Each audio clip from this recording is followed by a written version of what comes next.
Welcome to A Song of Ice and Fire Symposium. My name is Nav and my pronouns are they, them. And my name's Harmit and my pronouns are Hershey, like the chocolate. And this is A Dance with Dragons. Chapters 2 and 3. Daenerys and Jon. In these chapters, we reunite with our new leaders, Dany, Queen of Meereen, and Jon, Lord Commander.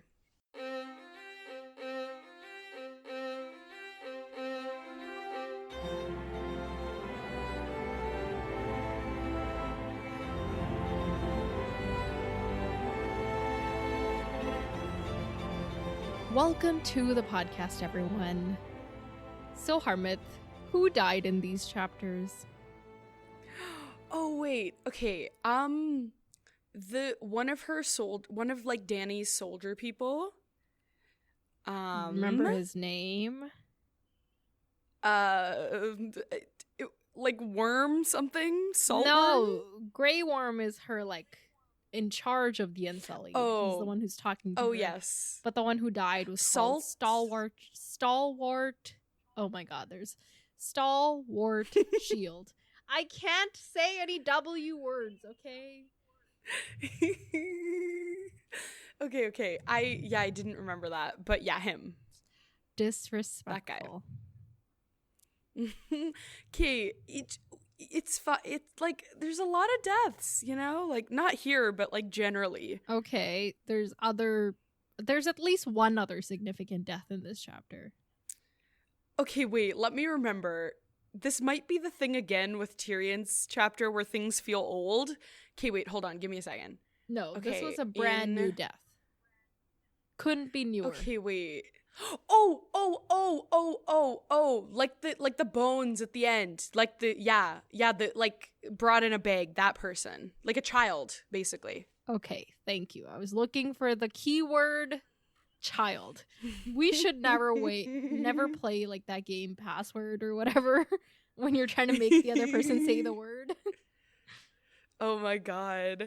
Okay, I think that we could do it just in a different setting. This is different because there's a lot of characters in these books, and at this point my brain's like, unless I'm hearing about them again and again, they're not sticking, All right. Okay, so I think those are the two significant deaths. There's others that are just kind of background deaths that have happened or happening. Just everybody's dying kind of death. So we'll lump it all together. Yes. So, what about in Jon's chapter? Honestly, that one I don't even remember. I don't think anyone died in Jon's chapter. Oh, a woman walked up to the wall and her kid was dead. So, there's that. Oh yeah. Okay. So, I did totally more forget of that, about that. Everybody in that situation is dying kind of thing. Right, yes. Oh my god. All right, cool. So, what did you think of these chapters? Your literal two favorite people in the world, I feel like. Okay, here's the thing. You hate them. I don't hate them. I just, was very unenthused with both of them. Okay, because here's my thing, right? We haven't seen these guys in a full book. And, I just was kind of, it just kind of was very, okay, I'm trying to think of a phrase that's, a good way. Okay, it just was very, with great power comes great responsibility, and, I just don't know if they're living up sort of thing. It's always more fun. You know how, movies end on the happy ending? Okay, the couple get together, you finish the journey, and then, you don't need to see the happy ever after because it's not usually a happy ever after. So it's one of those things where I feel like you spend so long just wanting Dany to make it to Westeros and be able to take charge, and you spend so long wanting Jon to become Lord of Winterfell or become Lord Commander, and then when it finally happens, I think it's that, but then it's also just the fact that like we haven't seen them in so long. So I think that the only way this was gonna live up to my expectations was if it was like groundbreaking, which is like too much to put on, you know, like the first two chapters, the first like 3, right? Exactly. So like I'm sure that it's gonna get better. I'm sure that I'm gonna love them more. But these chapters just like were not it. Like I just wasn't were not it. I that's too harsh. I think these chapters just didn't live up to my expectations. So I was unenthused. I'll put it that way. Fair enough. Yeah. I'll say I was also disappointed by John's chapter, mostly because I forgot that this chapter existed, and in my mind, the chapter I was about to read was the next John chapter. Oh, I'm not saying that means anything, but like, you know, this chapter was so much of nothing that I just kind of got missed in the memory of my brain. So we literally learned maybe like one new thing in this chapter and had like one back in time, like before even book 4, because Sam hasn't left the wall yet. Exactly. Yeah. So it's just very like, yeah, like, because we kind of know, like, when he's thinking, like, even at the end, when like, I'm sure that I'm missing some things, but like, when Melisandre says, like, oh, I saw ice, I saw this, and I just feel like that would hit more before seeing multiple scenes of what's going on north. Do you know what I'm saying? Like, if I had read that a book ago, I would have been, like, shaking in my boots. But, like, reading it now, I'm like, oh, yeah, like, winter's coming. Like, we've seen that everywhere, you know? Like, and I know that probably... Like, I know that means more. Like, that wasn't the only thing she said. But that's the first example coming to mind of, like... just like certain things that are being said that mean more, like dramatically. Like John's like, oh, I wish, like, damn it, I've made my decision. Because for him, it's like a fresh decision to not choose to become Lord of Winterfell. But for me, like, I've had a book of knowing that he's Lord Commander. So it's just once again, like, I don't know. It's just not hitting.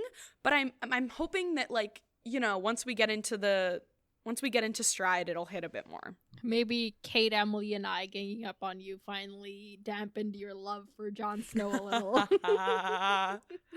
See, I think that's the one explanation that it wasn't. Okay. All right. But like, yeah. And then I think, Kate, now that I've basically revealed all of my thoughts about both of these chapters, I guess I may as well say my leftover thoughts about Dany too.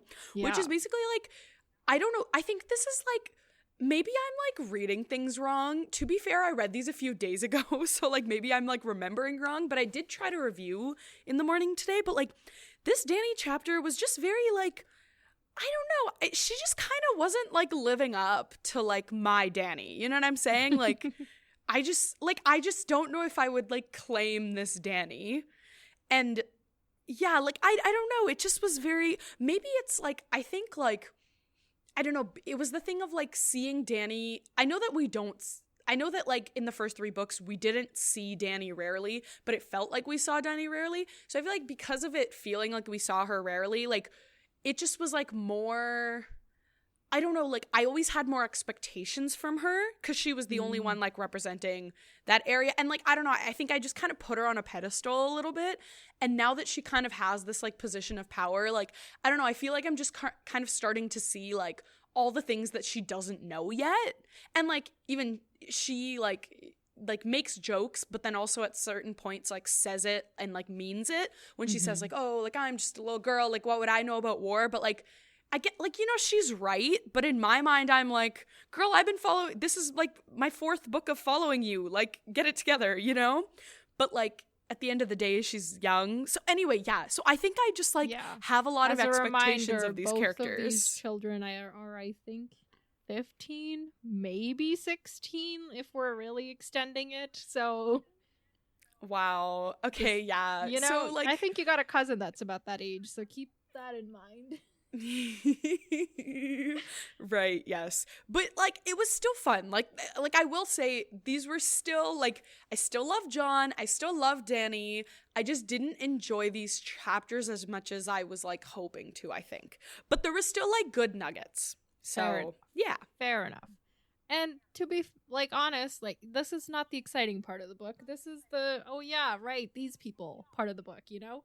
So yeah, I think this is the first book where I've felt George R. R. Martin reminding us of things. And I guess it's because we literally haven't seen them for a full book. Also, remember when he was publishing this? This came out 6 years after A Feast for Crows and like almost a decade after Storm. So like reminders were in order. So right. That makes sense. Because I think that like it's not, obviously there's nothing bad about that. Like you just got to do that in your writing sometimes and like readers just have to accept it. But I think it just, that's not something that I'm used to from him. So I found myself like, there were definitely, I will tell you, Dany's chapter, I swear to God, I was like, I don't know any of these people. Honestly, so those reminders were very helpful. Neither do I. And I've read this book entirely. Okay.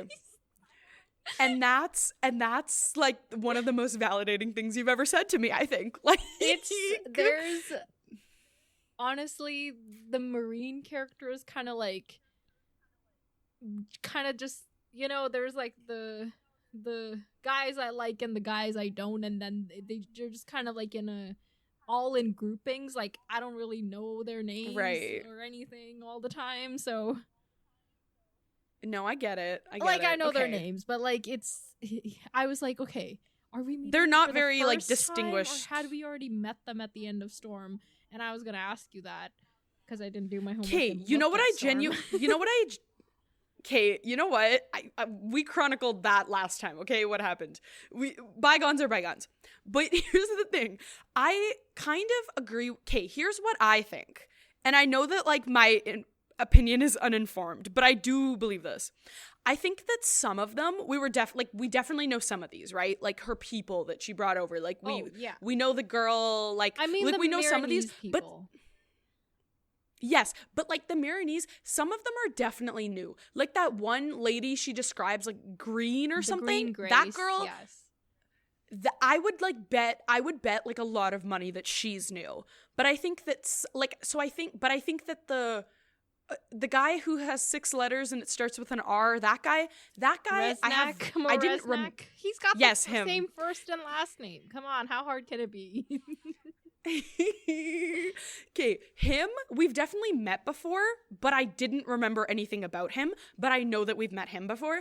But that's what I'm saying, like I feel like some of them were definitely new, but he was kind of treating them all equally. Like I think he was reminding us who they all were. But I think in John's chapter I was kind of getting annoyed because I was like, I just want to see like what John's been up to, and then meanwhile George R. R. Martin was like telling me who John is, and I was like, dude, come on, you know?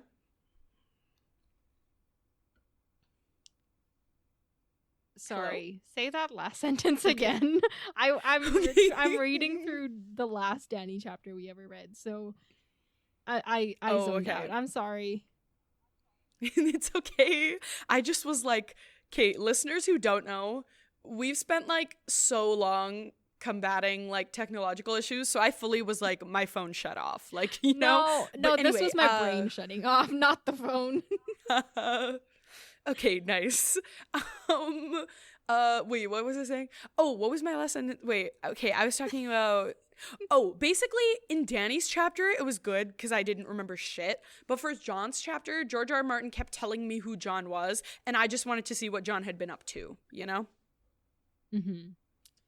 Fair, okay. Yeah. I'm just...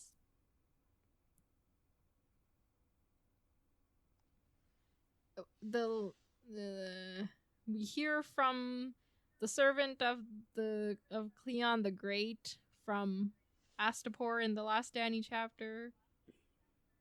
Whoa. She talks a lot to Barristan Selmy about her dad and her brother and stuff. And that's how she comes to the decision to be like, yeah, I'm gonna hang out in Marine for some reason. Right. Okay, I don't see the names of any of these people. Honestly, I think they all might be just brand new. I think you might recognize Resnack Moresnack from when I asked you about who or what is Resnack Moresnack, and you said, what? That would be really funny if that's... Maybe, but that's funny if that's where I'm getting it from. Yeah, because I really don't think any of these people really were... that we knew. Okay, at least not by name. And that makes me And that makes me feel better because, yes, because usually when I don't, like, usually it's like, I don't remember what Varys looks like, but I remember our homeboy Varys, you know? Like, right. It's the physical descriptions, or, like, I'll forget which family they're from or whatever, but, like, this was weird where I launched in and I was like, do I know any of them? Like, yeah. But okay, good to know. I don't think we got... so a little bit of time has passed since we saw Dany last. You know how, like, even though Dany's, like, last chapter in Storm of Swords was, like, 10 chapters before Tyrion's last chapter, like, it doesn't necessarily mean that they were 100% chronological.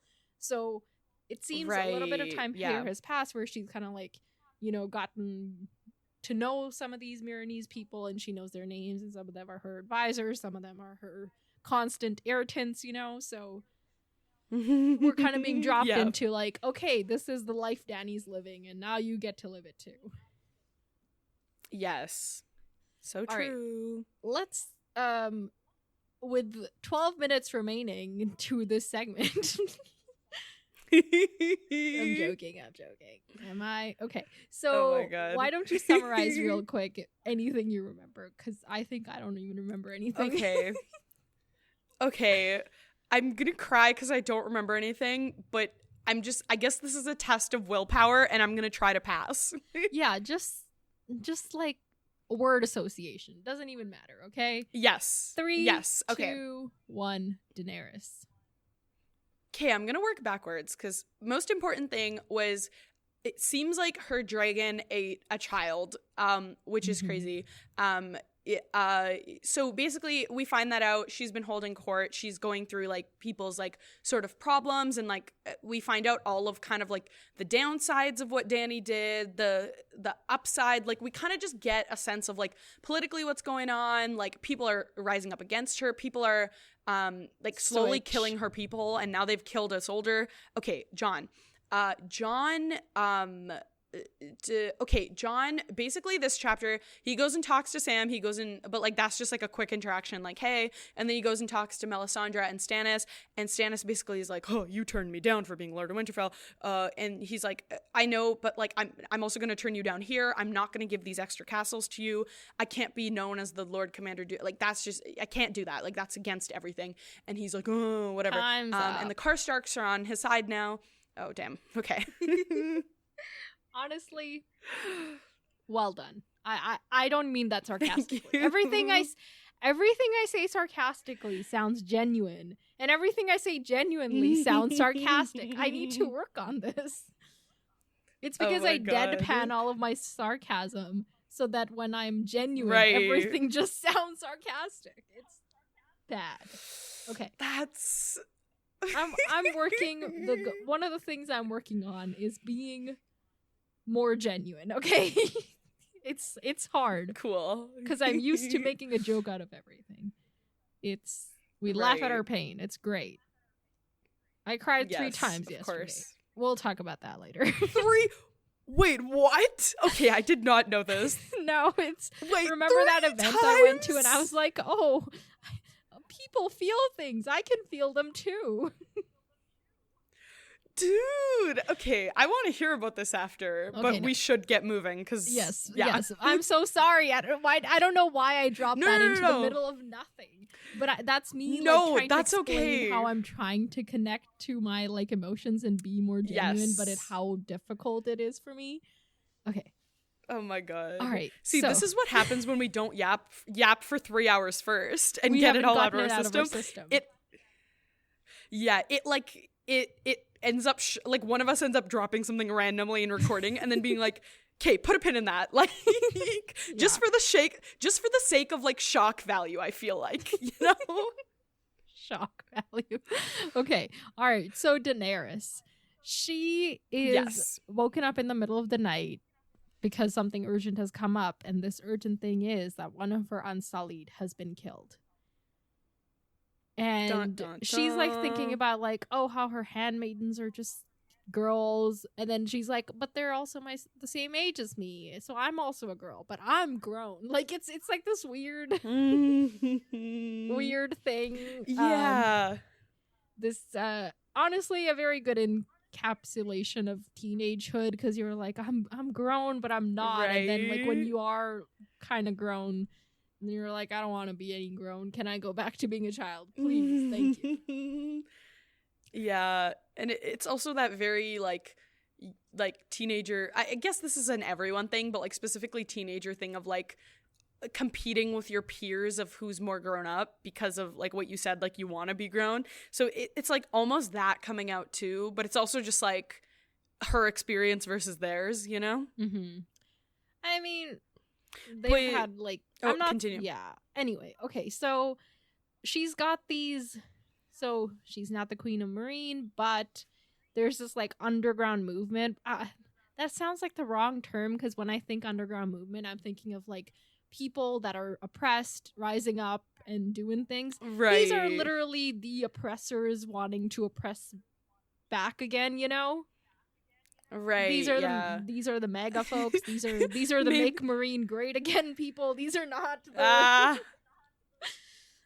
maybe we can. Yeah, this is no Underground Railroad. Like, maybe we can call them like it's like an above ground operation rather than underground like movement. Mega is it's like opposite. Accurate. Sure. Okay. Anyway, yeah, they call themselves the Sons of the Harpy. So let's stick with that for now. Sure, Harpies. Yeah, this is the first of her soldiers that they have killed. Before now, they've been like, you know, just killing innocent people, freedmen, whenever they can get away with it. But now it's like, oh, we're killing one of your people, and it's war and yada yada yada. But things are escalating. Oh my God. Basically. And yes. It's in, and we get our first sense of like shit is bad, because when they're talking about like the shield guy who was killed, like she was like, why would he go to a brothel, like what? But they're like, that's cheap and food isn't, like, you know. And then we just kind of keep I don't know dropping if he more went and more there because food wasn't cheap. I think you're mixing up some of the stuff. Like, there's been a lot of brothels popping up for a few reasons. One, because a lot of the people that she freed from Yunkai were sex workers. So now they're like, oh, this is our trade. We're going to set it up here. Also, they need to make money, and this is the only thing they have to sell. So there's an abundance of sex work in the city, but there's no food in the city. And the reason stalwart shield, I cannot say that. It's so difficult. I'm just going to call him Shield. The reason Shield goes to brothels is just for some comfort. Don't we all want that? Like, yeah. That's why I go to a chiropractor. Really sad. By the way, everybody, get your health insurances ready. Harmith is going to be all of ours collective chiropractor. It's been decided. Oh my God. We're really publicly announcing this? Yeah, because it's gonna get you closer to. Oh, also everybody, we acknowledge the lack of science in chiropractic, and that is actually one of the major pros in Harmith actually being a chiropractor. So just have all the information. Yeah. We're selling out, but like it's intentional. Like it's like self-aware selling out, you know? Okay. Back to this chapter. For some reason I can't talk about this chapter. I just want to talk about other things. Oh my God. Okay, so poor guy goes for some comfort, because like even though if he can't have sex in the traditional, like, you know, way people think of it. Yeah, like he still wants he still wants. We all want homie. to be comforted. We all want connection. It's all of those things. So that was kind of like a food for thought moment for Dany, you know, like. Yeah. Anyway, so she is obviously very upset at this, and she's like, okay, make sure you bury him with respect, and like yada yada yada, and she does this whole thing like, any person who finds the guy who slit his throat will be rewarded handsomely, and, you know, just sets all the things in motion for the investigation of it, I guess. Yeah.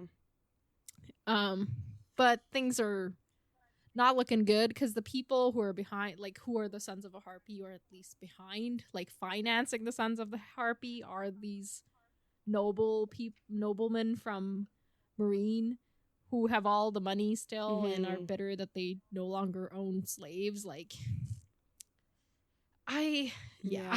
this, okay.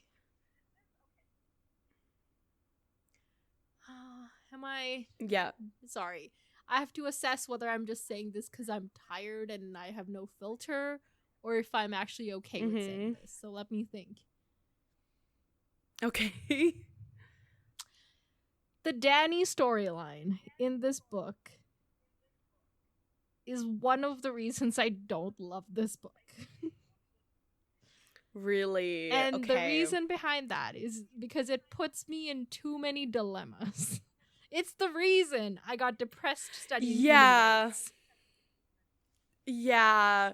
There was definitely, I think that was also part of it, was like, I was sort of hoping for a little bit of like Dany Dragon. I think what was happening was like I was kind of buying in to her whole like savior complex initially, and I was like I wasn't really thinking about it critically because I was like I'm reading, like I was like I'm reading a fictional book, and like there's times like I know like a lot of the time we do end up relating it to the real world just because of who we are as people. Right. But like, you know, the escapism, like where it can be avoided, like if my mind is not initially going red flag, I'm not going to pursue it even if I know it's there. Like, you know what I'm saying? Yeah. Like I'm not going to pursue the thought. So like initially I was like, what could go wrong? Dany freeing people has dragons. You know what I'm saying? Like that was the extent of where I was going with this. But now that like it's coming up as a thing, like even in text, it's something I have to think about because of the way that she's thinking and acting. It's like it like forces me into a position where I have to think about the implications. Like even at one point, like I guess we'll get to it later, but like she makes a ruling where she's like, oh, like I'm not punishing anybody who did anything wrong during like when I was like freeing people. Yeah, like a blanket. She does like a everything. Yes, a blanket pardon. That's what she calls it. And she's like, yeah, because I would. What does she say? She says something where I kind of was like taken aback instantly. Well, she says it basically there was a lot of like murder and rape and robbery and like a lot of stuff happened. Yeah, during the. And she basically is like everything is justified because it was against the people who were oppressing.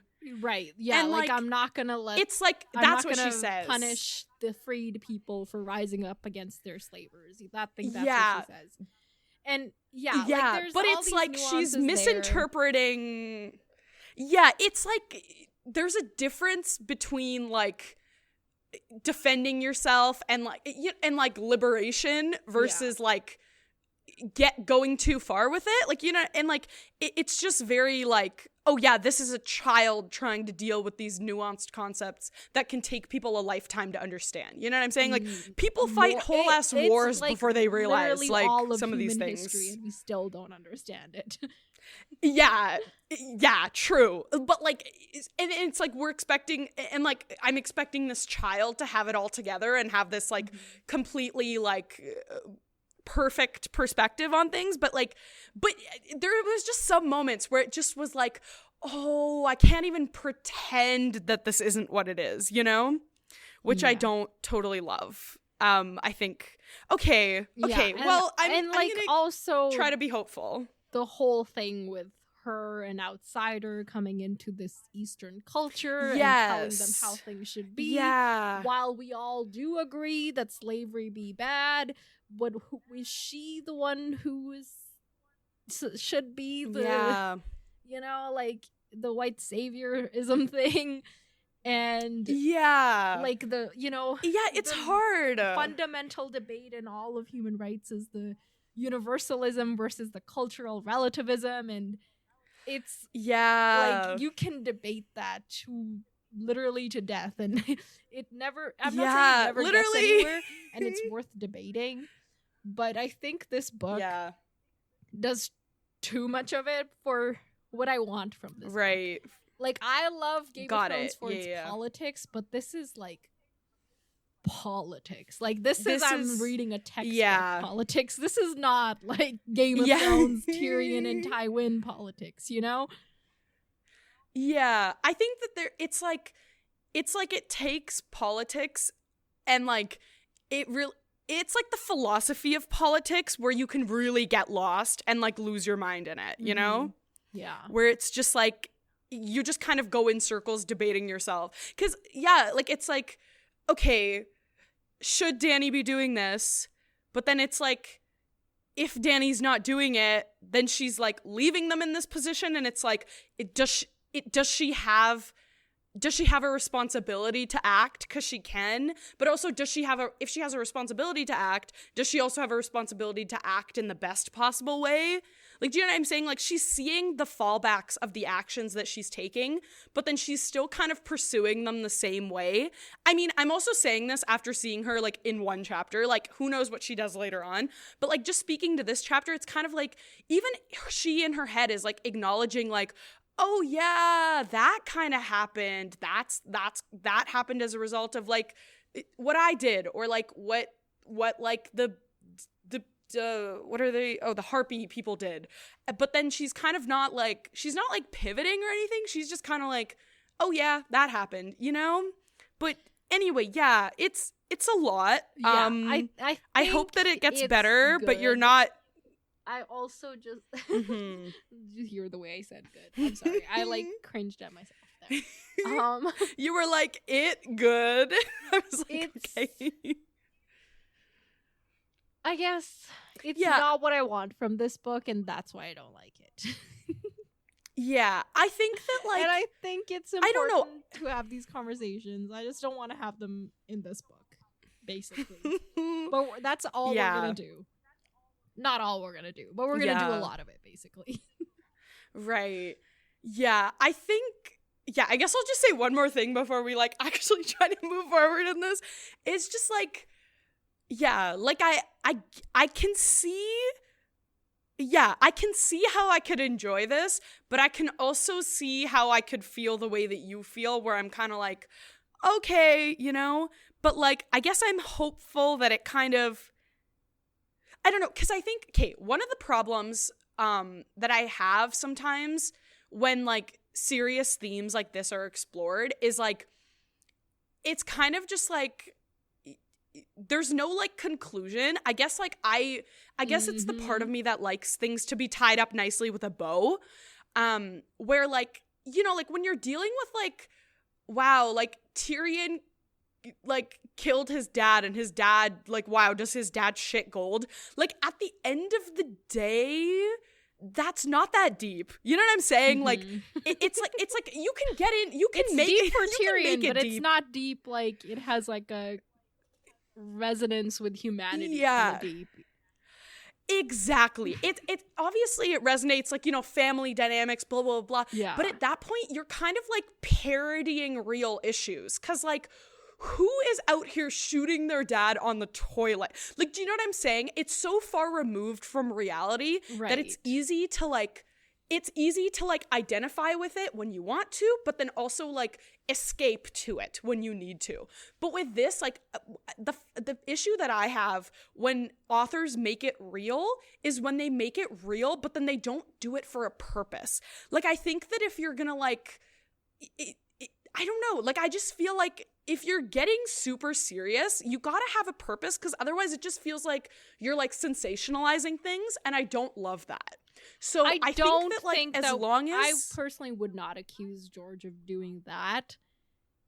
Like, I don't think he's like sensationalizing it. I think he is like trying to get at something, and he does build like very, you know, heavy themes into all of his stories.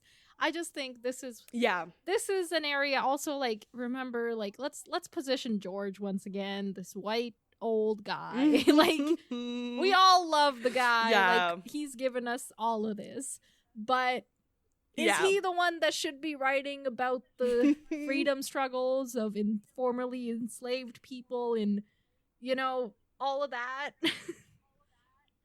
Yeah. I don't know. I mean, like, maybe, but maybe the answer is yes. Maybe the answer is like, he's like, you know, maybe his labor, like, instead of making people of color put in that labor, let's make white people put in that labor to examine these issues. And that's all valid too. And I don't know. Yeah. And it's the not knowing and the constantly having to, like, think about the same things, question and around and reorient. Circles. Yeah. It's depressing. Yeah, I agree. That's what, like, I think I personally, I'm like, I kind of get it. I'm like cool with him writing about it, but that's kind of, like I said before, like, my thing, I'm cool with him writing about it as long as he gets somewhere with it. And I'm not saying that he hasn't done that with things that he's addressed in the past or that he's not going to. I just don't know, you know? Mm-hmm. So I'm just saying that generally when authors, like, kind of dip their toes into things but then don't kind of go anywhere with it, that to me it feels icky. Like, you know what I'm saying? Like, because I'm more on the side of, like, he can write about it if he's, like, actually researched it and he's actually put in the time and the effort needed to, like, get there, you know, in, like, his thoughts and his writing and all that. But, like, if he's not getting it anywhere, I keep saying getting anywhere. I'm so sorry, you guys. I do not have, what's it called? Word choice. I do not have words today. I have, like, the same 5 words and I'm trying to make, like, 20 million points with the same 5 words. Okay. But anyway, that's basically what I'm saying is, like, I think that he can do this. I'm just very wary of it. Mm-hmm. So anyway, yeah, like, I think that this could be okay. I think just, like, even if the arc ends up working out, I get that like, Dany has to start off, like, not totally maybe doing all the right things. I don't know. Like, I think I just was, like, a little bit off put by this chapter. Because I think also, like, it just is really, it's, like, also debates that I've been, like, having in my own head recently. And, like, I had a friend text me recently and, like, genuinely, like, she genuinely just, like, texted me recently and was like, do you think, like, violence is ever justified? And then we had, like, a really long conversation about this. And this was, like, a week ago. So because all of that, like, super heavy conversation is, like, in my head right now, I think it just was like you said, it was like, oh my God, now I have to think about this again, you know? Like, I think that's kind of what I'm reacting to. Like, I don't think that I'm reacting to this chapter super objectively. What your general take was that in that conversation? Oh, what my general take was, like, okay, my general take was basically what I've been saying here too, where, like I think that, like, when it comes to, like, oppression and liberation, like, violence is a useful tool, but I think that we have to be careful with, like, where we're employing it, because I think that it's also, like, it's like, okay, like, if, like, mediation and, like, if you've tried everything and violence is your only option, like, you have to take it because it's a tool, you know? But I don't think that means that we can just, like, be justified. Like, I think that we have to give it so much careful consideration before we say that something is justified. Like, for example, like, Palestinians, yes, I think completely justified because, like, literal decades. Please clarify exactly what you're saying, because it could come out very wrong. Okay. Palestinian resistance is justified. Thank you. Yes, thank you. I thank you for, because once again, words are not being put together properly. Yes. Palestinian resistance is justified, is what I'm saying. But then, like, there's, like, for example, recently, India and Pakistan just tried going to war, you know? Oh, and, like, God. That like, is so, like, the, sorry, go ahead. Please continue. Like, that to me is, like, I saw people online, like, kind of, like just to have, like, to justify their pro-war stances, employing, like, talk about resistance and like, it just, like, the way that they were using it just did not make sense. Like, they were not saying, like Kashmiri people need to resist their oppressors. Like, it was like it was fucking pro-war disguised as like, guys, it's for liberation. Like, you know what I'm saying? Like, so that's why I think when it comes to like people being evil and like trying to do things like that, I think that like we have to be so careful with where the line is. But then like there's obviously, like I said, Palestinian resistance, like there's valid forms of like resistance, and like, yeah, that was basically our general conversation. I think from what I can recall right now, that was kind of it. Like, cause she was kind of like, she was just basically struggling with like how, I don't know, just like double standards when it comes to violence. Like certain things are acceptable, but then certain things aren't. So we were just kind of talking about like how like you have to make sure that you're not changing your personal standards according to like society's double standards. You know what I'm saying? Like you don't want to start doing the same thing that you're saying other people are doing wrong, if that makes sense. Yeah. Yeah, it was like a really long conversation. We went to so many places. And if some of that yeah, okay, if something that I just said doesn't make sense, like please let me know, because like I'm talking about important things, so I want to make sure that my words make sense. Maybe when you're editing this, can you just make sure I didn't say anything insane? Because I don't have the capacity to listen. Okay, good. Thank you. Yeah. No, Anyway, yeah. And I don't have, so like, I think I don't have, like, this is my answer to that question either. So, like, but I do, well, maybe the short answer is yes, I do think that there are times when violence is necessary. And it is during the times of the resistance and pushing back and, you know. Yeah. But then it's also hard because, like, I feel like I haven't thought that way until very recently. Like, I feel like my whole life I was like, no matter what, violence is never the answer. Like, I think that was, like, so drilled into me, and I believed it so intrinsically. So even as I, like, say, like, right now I hear myself saying violence is sometimes valid, it feels wrong as I say it, because I have a lifetime of believing that, like, how could violence possibly be necessary, you know? Yeah. But, like, I don't know. Anyway, it's obviously so nuanced, so much more nuanced than whatever came out of my mouth for the last 10 minutes. But, like, in general, yeah. Sure. Sometimes, basically. Yeah. Not in the way that just certain... Sorry, we were talking about India and Pakistan, and I am so fucking mad. Yeah. But basically, the religious political agenda of, like, a small group of people representing the interests of an entire country, misrepresenting the interests of an entire country, just,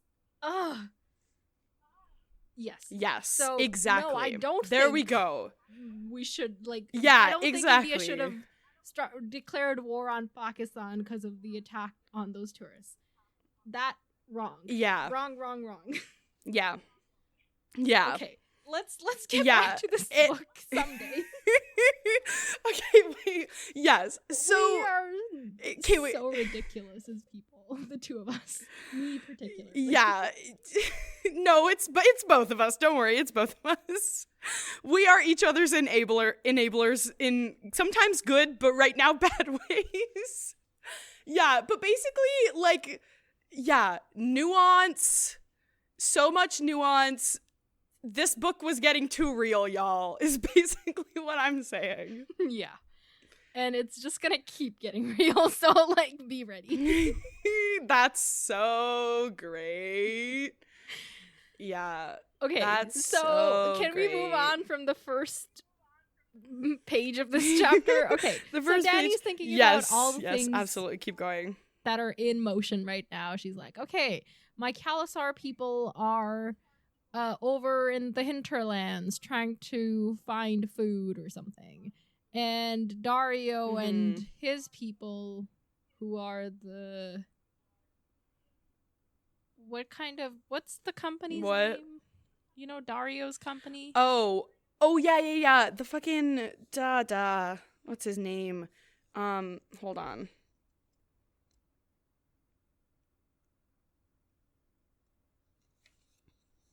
What is his... Oh my god! I'm like walking through this and I'm not getting it. Hold on. The Second Sons. That's his company, and they're guarding against the Yunkish incursion to the south. So that's where he is. Dario Naharis and his people, whose name we will find at some point, have gone over the river to the Lazarene people, the people of Miri Mazdur, as a reminder. The Storm Crows. It's not a great name, honestly. Oh, that's why I didn't remember. Yes. Oh my god. And they're hoping to like reopen trade routes with them, but yeah, it's none of it is sure. She's kind of surrounded on all sides by enemies, and she has nowhere to go. So she should have gone to Westeros when she had the chance, basically. But oh well, we got a whole book to find out how it goes. So. Oh my god. Yeah, guys, I don't know if she's ever getting to Westeros, like, TBH. Like, I remember when we started this, I was like, oh, she'll, like, get to Westeros at, like, beginning of, like, book 4 or 5. And then, like, sometimes I would predict it was sooner, but I was always like, she's gonna get there before we're done. But now I'm, like, kind of starting to lose hope, so we'll find out, I guess. Yeah. So her dragons are getting bigger, and they're also, like, getting very attitude-y. Is that a word? No, that's not a word. But like, they're snapping at her people, and it's one of them set Reznak's Tokar aflame, which, I mean, I don't know. I can't say I mind. Hey, here's the thing. It would be, when I read it, it was funny, but knowing what happens at the end of the chapter, I don't know if I would still call it funny. Okay, you know what? That's true. I mean, not near children. Not near children. Okay. Yeah, but like earlier I was like, haha, rich guy's like thing on fire. You know what I'm saying? Yes, but like now I'm like, oh god, this is dark. You know? Thanks for bringing me back to the depression. Okay. So, sorry. Okay. We gotta move. Yeah, and then we get this whole discussion about the Tokar, which is like the tradition garment of the Myronese, and like specifically of the noble people. And Daddy, when she first got here, like when she's describing this thing, I'm like, why even wear it? And then she's like, okay, but like I gotta blend in with the cultures of the people and yada yada yada.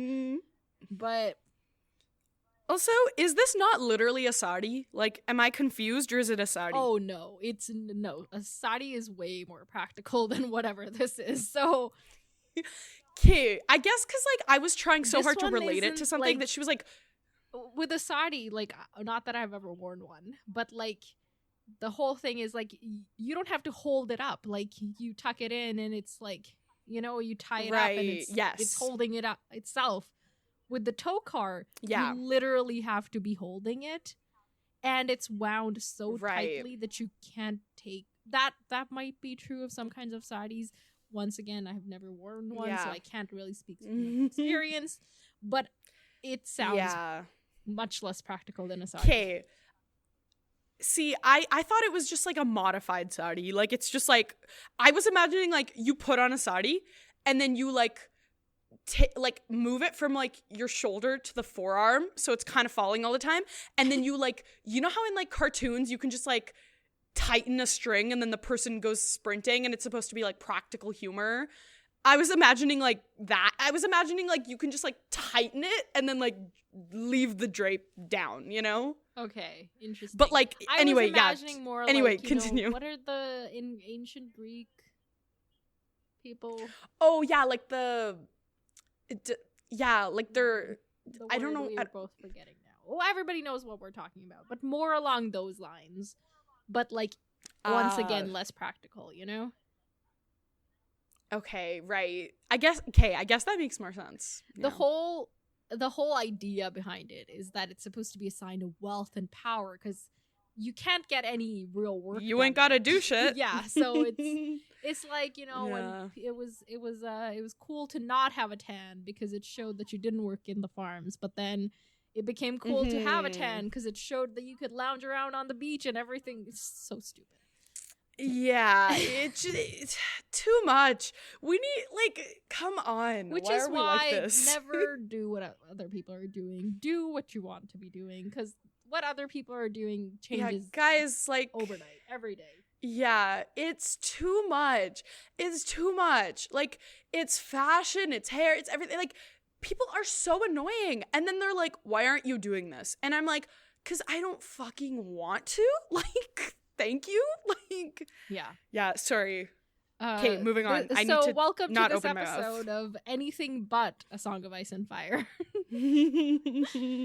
Basically, yeah. So she's like, okay, they convinced me that I had to wear it and, you know, blend in with the people. But I'm like, you're blending in with the noble people. And I know I get, you know, you're trying to be their queen. So, like, you are, like, perpetuating that, like, hierarchy.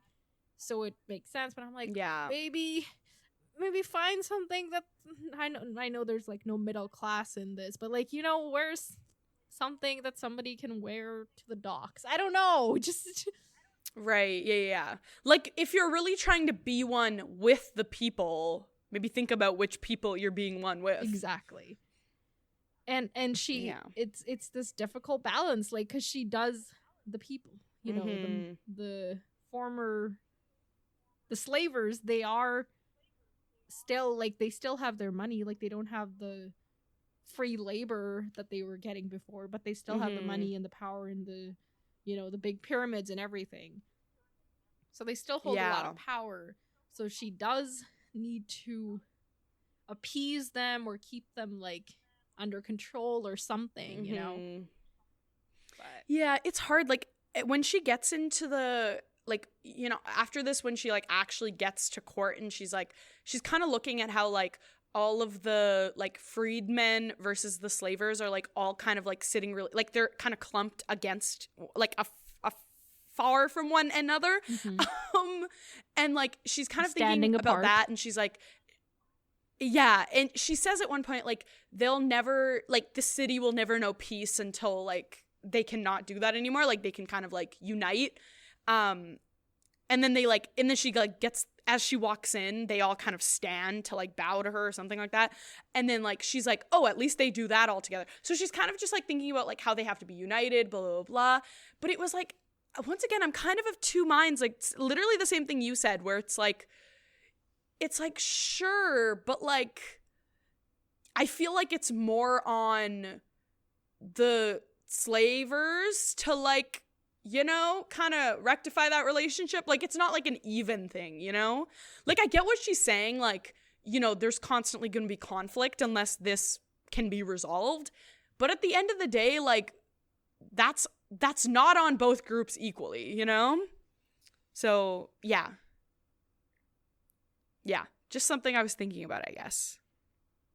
Yes. Okay. Are you there? Lots to think about. Okay. Yes. Then she's thinking about... Oh, sorry. Oh, wait, no, go.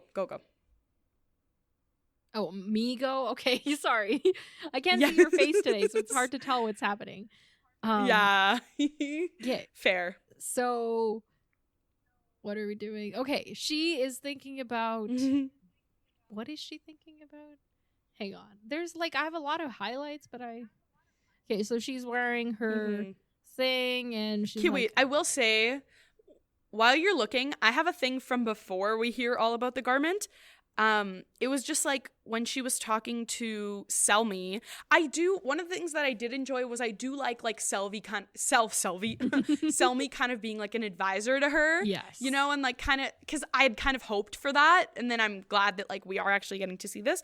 But he's kind of thinking, like, because she sends the Unsullied to do the investigation, and he's like, bro, they're not trained to, like, critically think and, like, evaluate and, like, go, like, question people. Like, that's not their skill set. But then she's like, what are...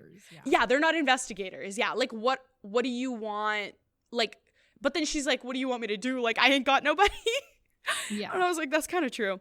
And then I was also, now I'm kind of thinking, like, she needs people, John needs people. Like, their stories right now are kind of, like... There's some parallels, you know? More than some, like, definitely. A lot of parallels. A lot of parallels. I just pulled. Yeah, but, like, that's another one.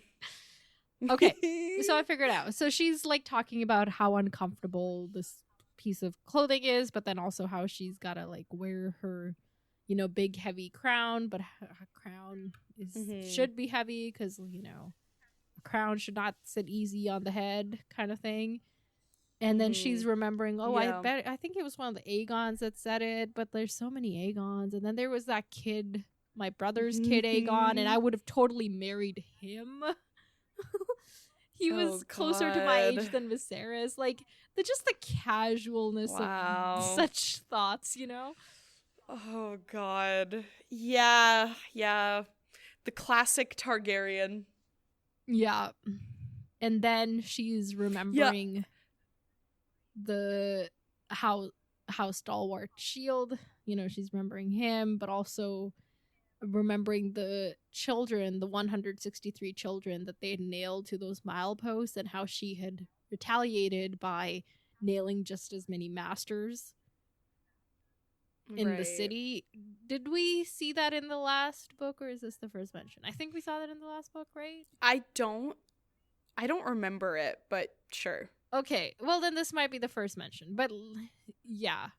This is also like, is that a proper remedy? Like, does that fix anything in all of those? Yeah. But we're not, you know what? Yeah, or is it just kind of vengeance? Yeah. What does it actually accomplish? Well, it's so hard to just... Okay, just stay on track. I know, yada, yada, I know. Yada. There's I know. a guy named Skahaz Mokandaz, and he is called the Shave Pate because he shaved his head to show that, like, he's loyal to Dany. He accepts the new Marine and yada, yada, yada. And he's the one who's of noble birth, right? Because there's this other guy who is Resnak, and Resnak we're gonna call the Seneschal because she keeps calling him all the time. And what else? Yeah, but basically, Resnak is like for the common people, and then the Shave Pate is like, oh, the noble people, give them a chance too, kind of thing. Yeah. Yeah, there's a lot of thoughts happening. So much of this chapter just takes place in her head. She's randomly at one point No. Wait, no, that's not true. The Shave Pate was... Oh, is it backwards? Did I say it backwards? No. Shave Pate is like, you should take one person from each of the old slaving families as like hostage, and then every time they do something, grab more and kill them, basically. And he's also the one who is like a traitor to the Sons of the Harpy. So I think he was the highborn one.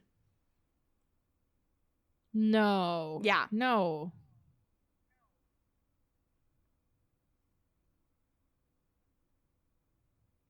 Yeah, it says Skahaz, or that guy, was the Shave Pate and the vilest of traitors to the Sons of the Harpy.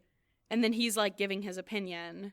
He's like, you need to punish them. And she's like, how do I punish them, bold Skahaz? So like, then what do why I do? And then does he pitches his idea. Resnak keep speaking up for the noble people? Why does he keep speaking for the... Okay, wait. He is... No. Resnak doesn't want the murdering. Resnak wants... No, Resnak is like... He's like, God will hurt us if we do that, basically. Yeah, I think you mixed them up. I don't know what he says later. I forget. But for right now, like... He's like, no, we won't kill them. We'll just find out who it is using our investigations.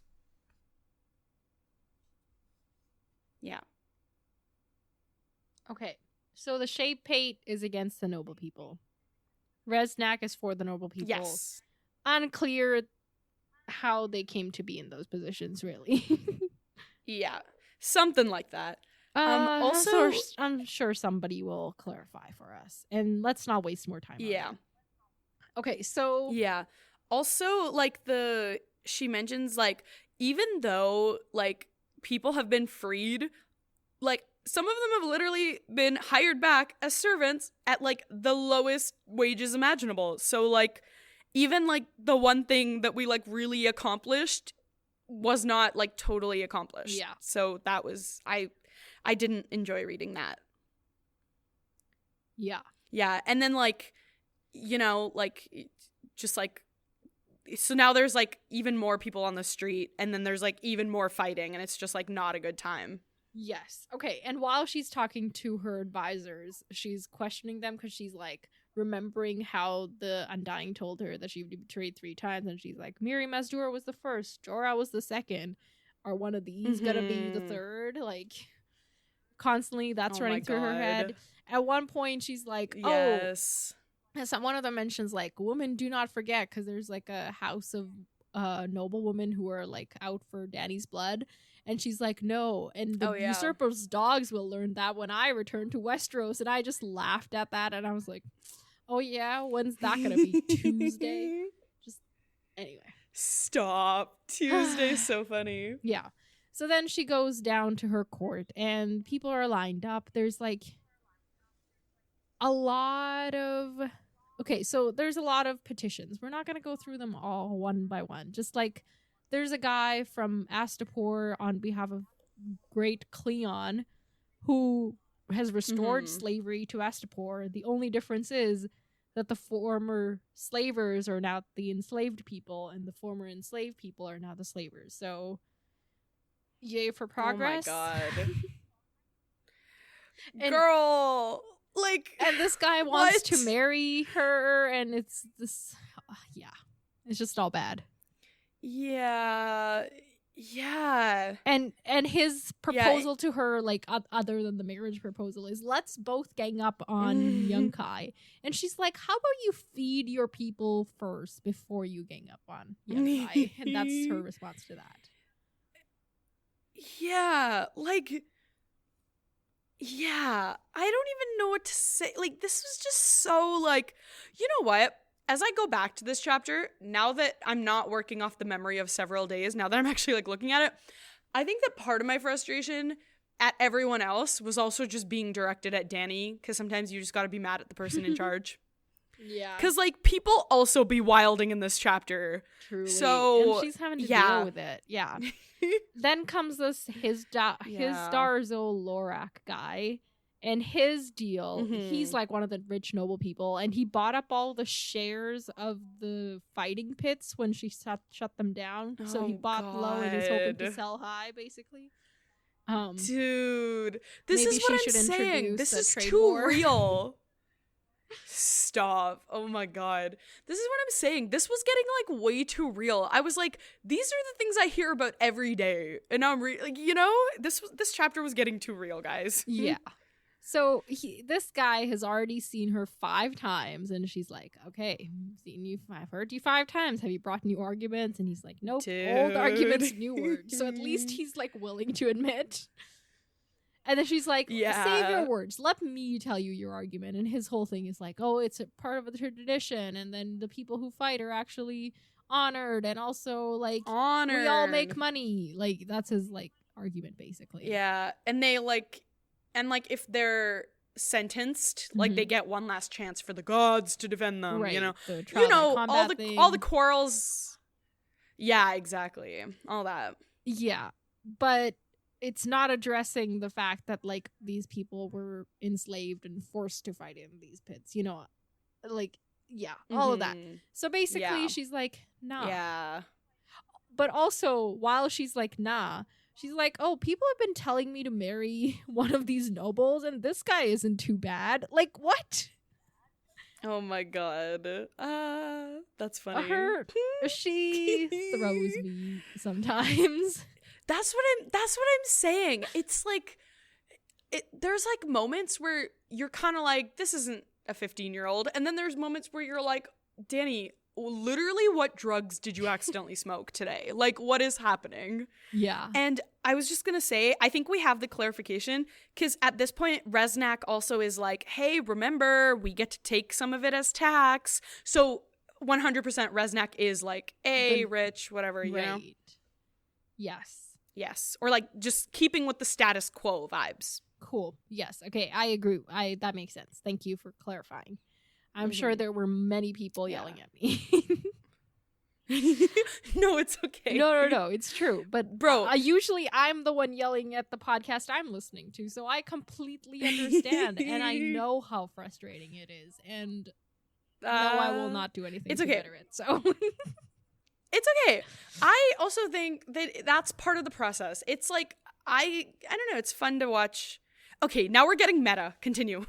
Okay, so then there's a cousin of the Green Grace who is like a priestess, and she's like, you know what? I actually like her. She's useful. She's got like, she is authority with the people, so I got to give her cousin a respectful hearing. And this is the guy. And then she literally doesn't. Well, I mean, honestly, like not that I'm saying she should have. Yeah. Not that I'm saying that she should have, but no, it's once again, she's like, I have to make sure I do. Give her cousin a respectful hearing. She didn't say I'll give him a respectful saying, so. Right. Sorry, my bad. So he used to have, he had enslaved this woman who was a master weaver, and then he bought more slaves for her to teach them the craft so that he could, keep weaving I don't know what they're weaving exactly, but keep weaving and learn her craft. And then she died now, and her disciples that are now freed set up their own shop, and they're doing well. And he wants a cut of their business because he's responsible for having taught them that. And rightfully, Daddy is outraged. Yeah. And then instead of just being like, shut the fuck up, go sit down, she's like, okay, well, they're not going to give you anything, but you are going to give them the finest new loom any money can buy. LOL. And that's for that was kind of fire. It's because she asked him what was the name of the old woman, and he was like, I don't know, it was some name, who cares? And she's like, you know what, honestly, never mind, I don't begrudge her that. Yeah, but also if you're trying to like get along with these people, build those relationships. Yeah. It's not that I think that she did the wrong thing. Yeah. It's not that I think that she did the wrong thing or anything. It's just kind of like, I think that she's a hot mess right now, and she needs to acknowledge that. A lot of contradictory actions that she's taking. Yeah, we're pulling a little bit of Cersei, and I think that can only go badly. Yeah, like, it's Cersei's like double Dany's age, like. Yeah. It's different. It's definitely different, but it's just one of those things where it's like, there's a few moments where I'm like, okay, ethically, Dany, can we back up the wagon? And then there's a couple other moments where like she's kind of contradicting herself. So it's like kind of those things combined where it's just like, I think it's just like, I want her to always be girl bossing and doing everything perfect and always doing the right thing. So it's just kind of the thing, just that she isn't. Yeah. But like, that's okay. She has time to learn, but it's just kind of like, in these cases, I'm kind of like, girl, like, you got to get your shit together. Like, everyone is after you and you're trying to lose people, Like, yeah. I know that he's like despicable, but if you've decided that you need him as, like, if you're playing the dirty game of politics, you might have to deal with some things, Yeah. And so she hears a bunch of petitions. There's one kid who wants like revenge for his former slaves having killed his family.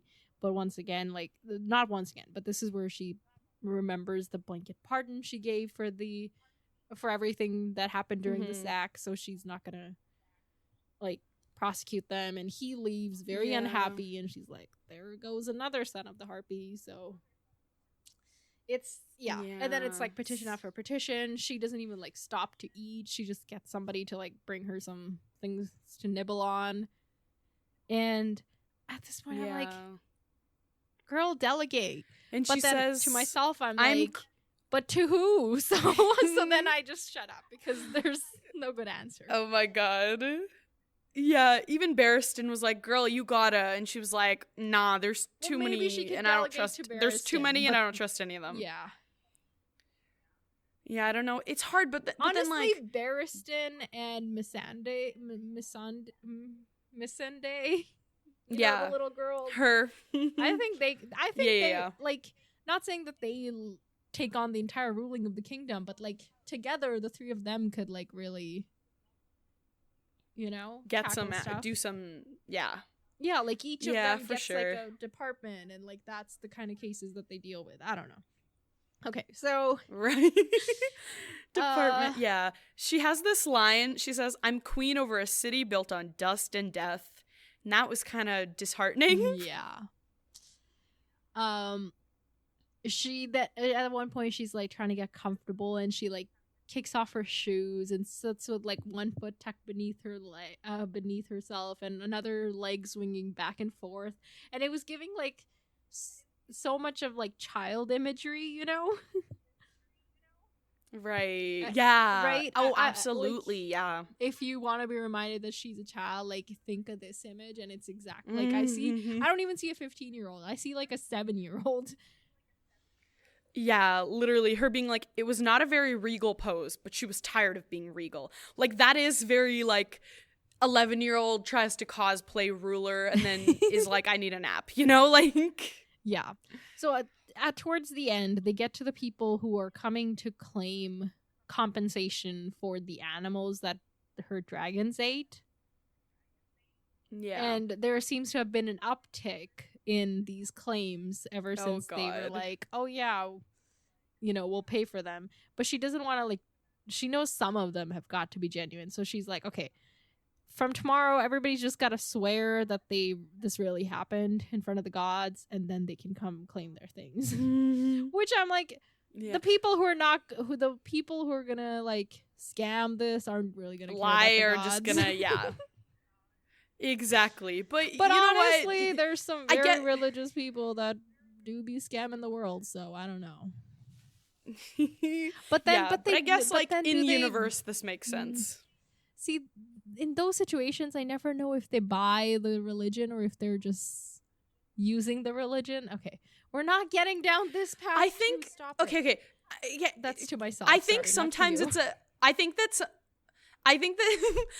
sometimes it's a bit of both. Yeah. And I think that that's kind of the point. Sometimes like it's like you mistake your like ego and ambition for religion. Sometimes like you're like, oh my God, this feeling that I have coursing through my veins, see how religious I am? But like really you're not there, you know, like you don't even realize what you're actually there for, sort of thing.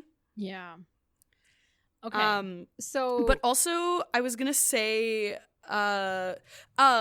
this is like there's like an overarching thing where like there's a bunch of mentions of like even a young girl who knew nothing about war knew that, and she says it out loud. She like says it as a joke. She says it in her head. Like she says this a few times, and it just is like once again adding to the like, oh yeah, she's a baby, you know, like right. But like when she says it out loud, it's just like a nice little reminder. Whenever she says it out loud, she's saying it like, you know, coyly. Yeah, yes, but like to us, we're like, it's like a good reminder as we start the book, like, oh wait, she's still a baby, you know? Yes, yeah. Okay, so then, so they dismiss everybody who is there for compensation for their animals. They're like, come tomorrow, and you'll be compensated. You know, go see this guy at the office, and. Right. Most people clear out, except there's this one guy in the back, and he looks very out of it. Just not okay. And so Danny's like, hey, you want to come talk to us? Come on, let's hash it out, or, you know, let's talk. And Daenerys is kind of getting impatient because this guy isn't, like, speaking up. She's like, oh, you got, you know, like... burnt bones, like, is that what you have? And the guy doesn't say anything. He just kind of tilts open his bag and out fall bones, and he talks about how it was a black one, Drogon, and oh my God. And I mean, it's very clear, but until like at the, you know, Resnack is still like, oh, you come for your compensation tomorrow. And meanwhile, Barristan's like, shut the fuck up, dude. Those are the bones of a child. And that's how the chapter ends. Dude. This was like like I think that like all of like the frustration and like a little bit of distress that I was feeling throughout this chapter, you know what?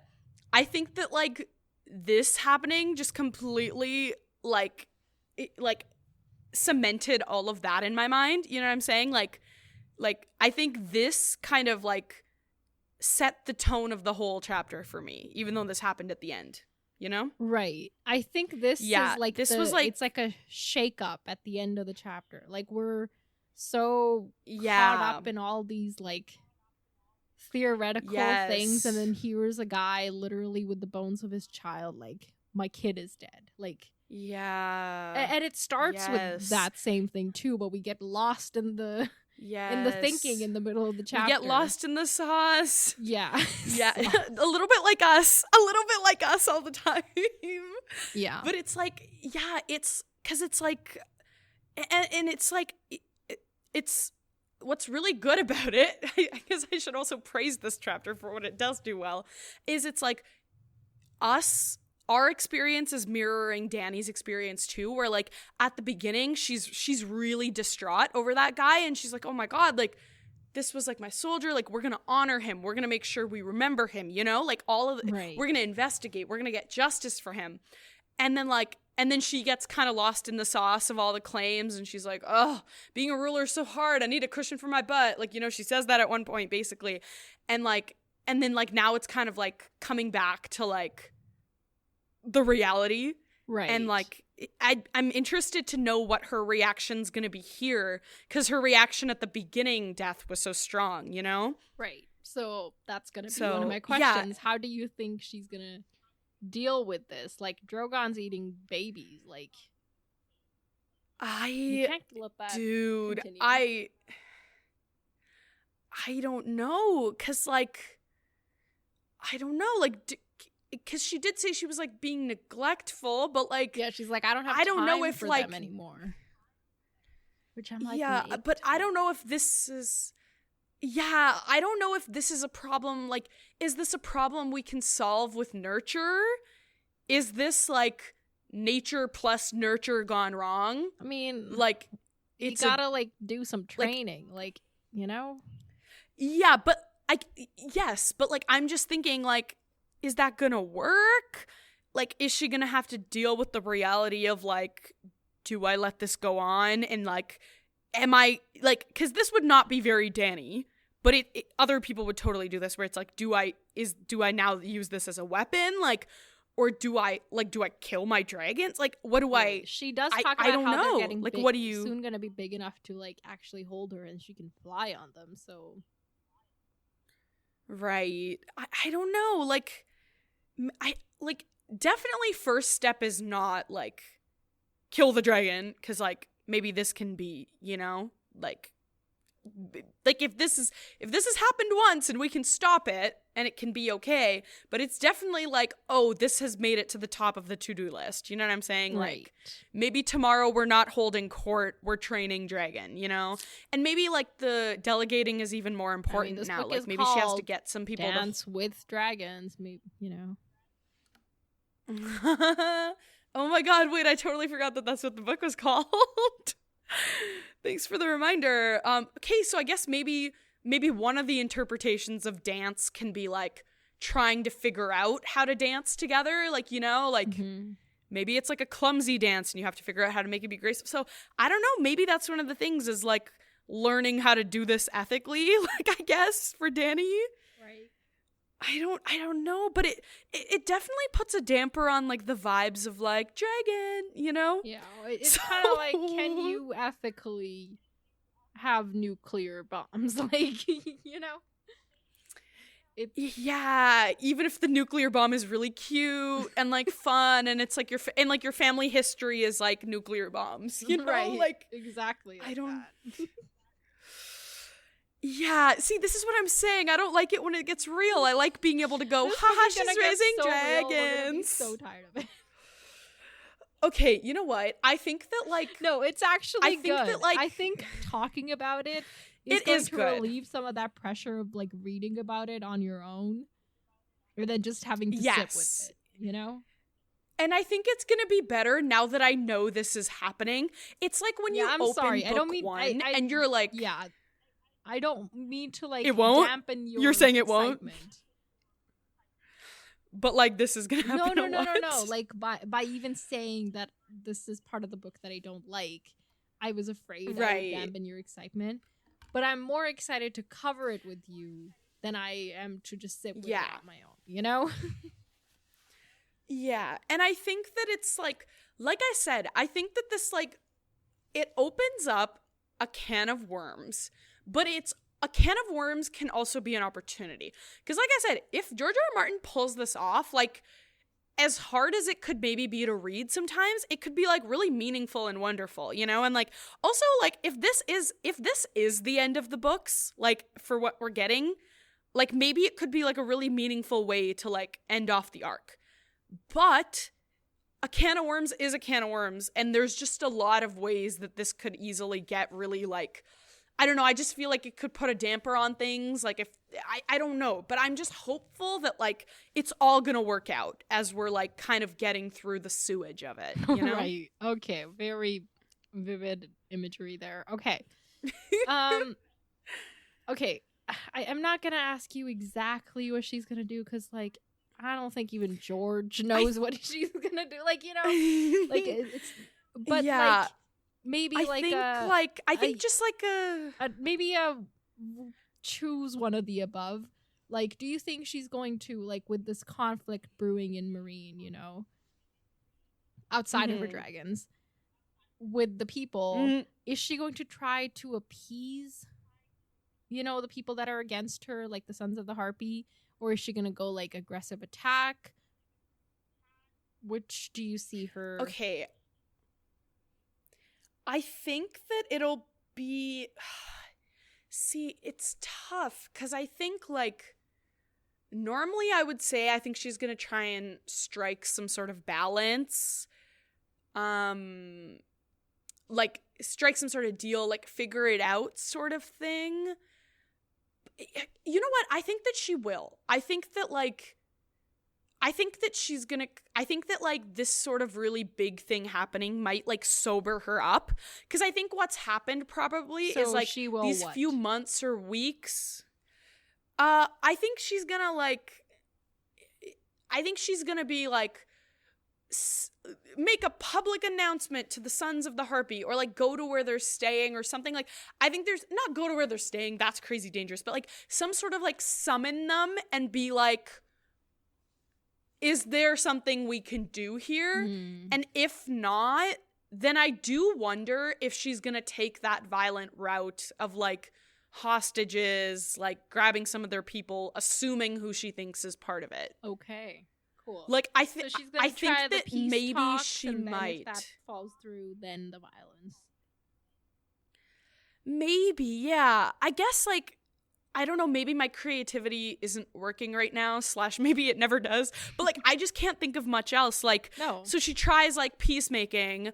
Like, maybe she could take up, like, it would be wild to now take up, like, Astapor on their deal or something, you know? Like, so I just don't know, like, there's just not much else that I can think of that she could go to. Like, there's kind of two options, like, negotiation or violence. So, like, she'll try one and then try the other, maybe. Okay, cool. So you anticipate the negotiations to fail? I think so, because I think they're gonna be like, because also, like, now with this, like, whole dragon eats child news spreading, like, I wonder, like, because obviously I think that, like, people that she's freed and stuff are gonna be like, girl, what, like, you're what, you know? But, like, maybe, like, not to be, like, super, like, dark about it, but, like, maybe the Harpy people could see this as, like, an opportunity. Because they're like, wow, she is violent after all. Maybe. Like, do you know what I'm saying? Like, maybe they're like, maybe this could help her in the negotiations. Oh, maybe. They can be like, oh, she's got nuclear bombs. We should calm down. Yes, that. And also, like, ooh, like, they might think it's, like, intentional or something. Like, because you know how, like, when in the world, but also in the Westeros world, when like news spreads, like it gets so like exaggerated and stuff. So like maybe it'll become like she targeted the child, she sent the dragon, you know? Like, so maybe they'll be like, oh yeah, like we can, yes, we're afraid of her because she's got a nuclear bomb, but also we can like get on her good side sort of thing. So maybe they'll like be like, yeah, we'll stop enslaving, but then like it's kind of the thing of like she's doing cool other with things. Murder, she'll be cool with our other nefarious things, that kind of thing. Is that what you're? Yeah, something like that. Okay. Something like that, maybe. I don't know. I'm trying to get in the mind of like twisted evil. Okay. Fair enough. You're not very good at it, and that is the highest compliment I can give. Thank you. All right. Let's move on to Johnny Snow. Johnny Boy. Oh my God. Yes, Johnny Boy. Okay, we're going to do this so quick. So. Because half of this was literally summary. Wolves. He can sense. Dude, okay. His siblings. Yeah, no, talk, sorry. Except one. And it's unclear to me which this one is that he can't sense. Because he talks about... I think it's Arya. Wait, no, he literally talks about her sister's pack in the Riverlands. Oh, wait. Oh, wait, like, these are the wolf siblings. Arya, specifically.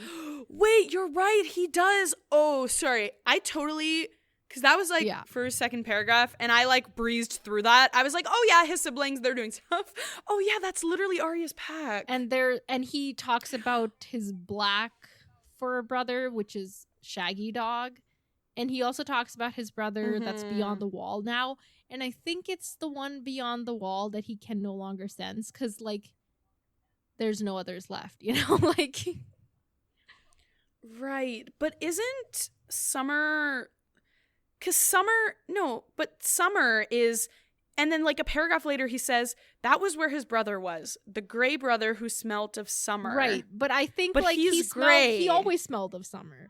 So like I think it's like, oh, I sensed him cross over and now I can't sense him anymore. No, what I'm saying is he says the gray brother. So isn't Summer gray? So how would it be the white wolf that he couldn't sense? I didn't say white. Did I say white? No, here it says 4 remained, and 1 the white wolf. Oh wait, he's the white wolf. LOL. I don't know how to read, guys. Yeah, okay. Because it says and 1 the white wolf could never. Okay, I'm so sorry. I just I confused object versus subject in the sentence because I don't know how to read. Yes. Okay, yeah, he's referring to like not Grey Wolf. Grey Wind. No, Grey Wind was the one who died. No. Summer. Yeah, wait, that's Rob's. No, who's Summer? Who's John's wolf again? Snow? No, John's. Ghost. Snow?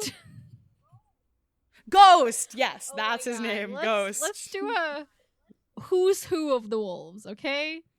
So we got Grey Wind. Okay, Ghost is John. Rob, oh wait, dead. Mm-hmm. Lady with Sansa, also dead. Then we got Ghost and John. Okay.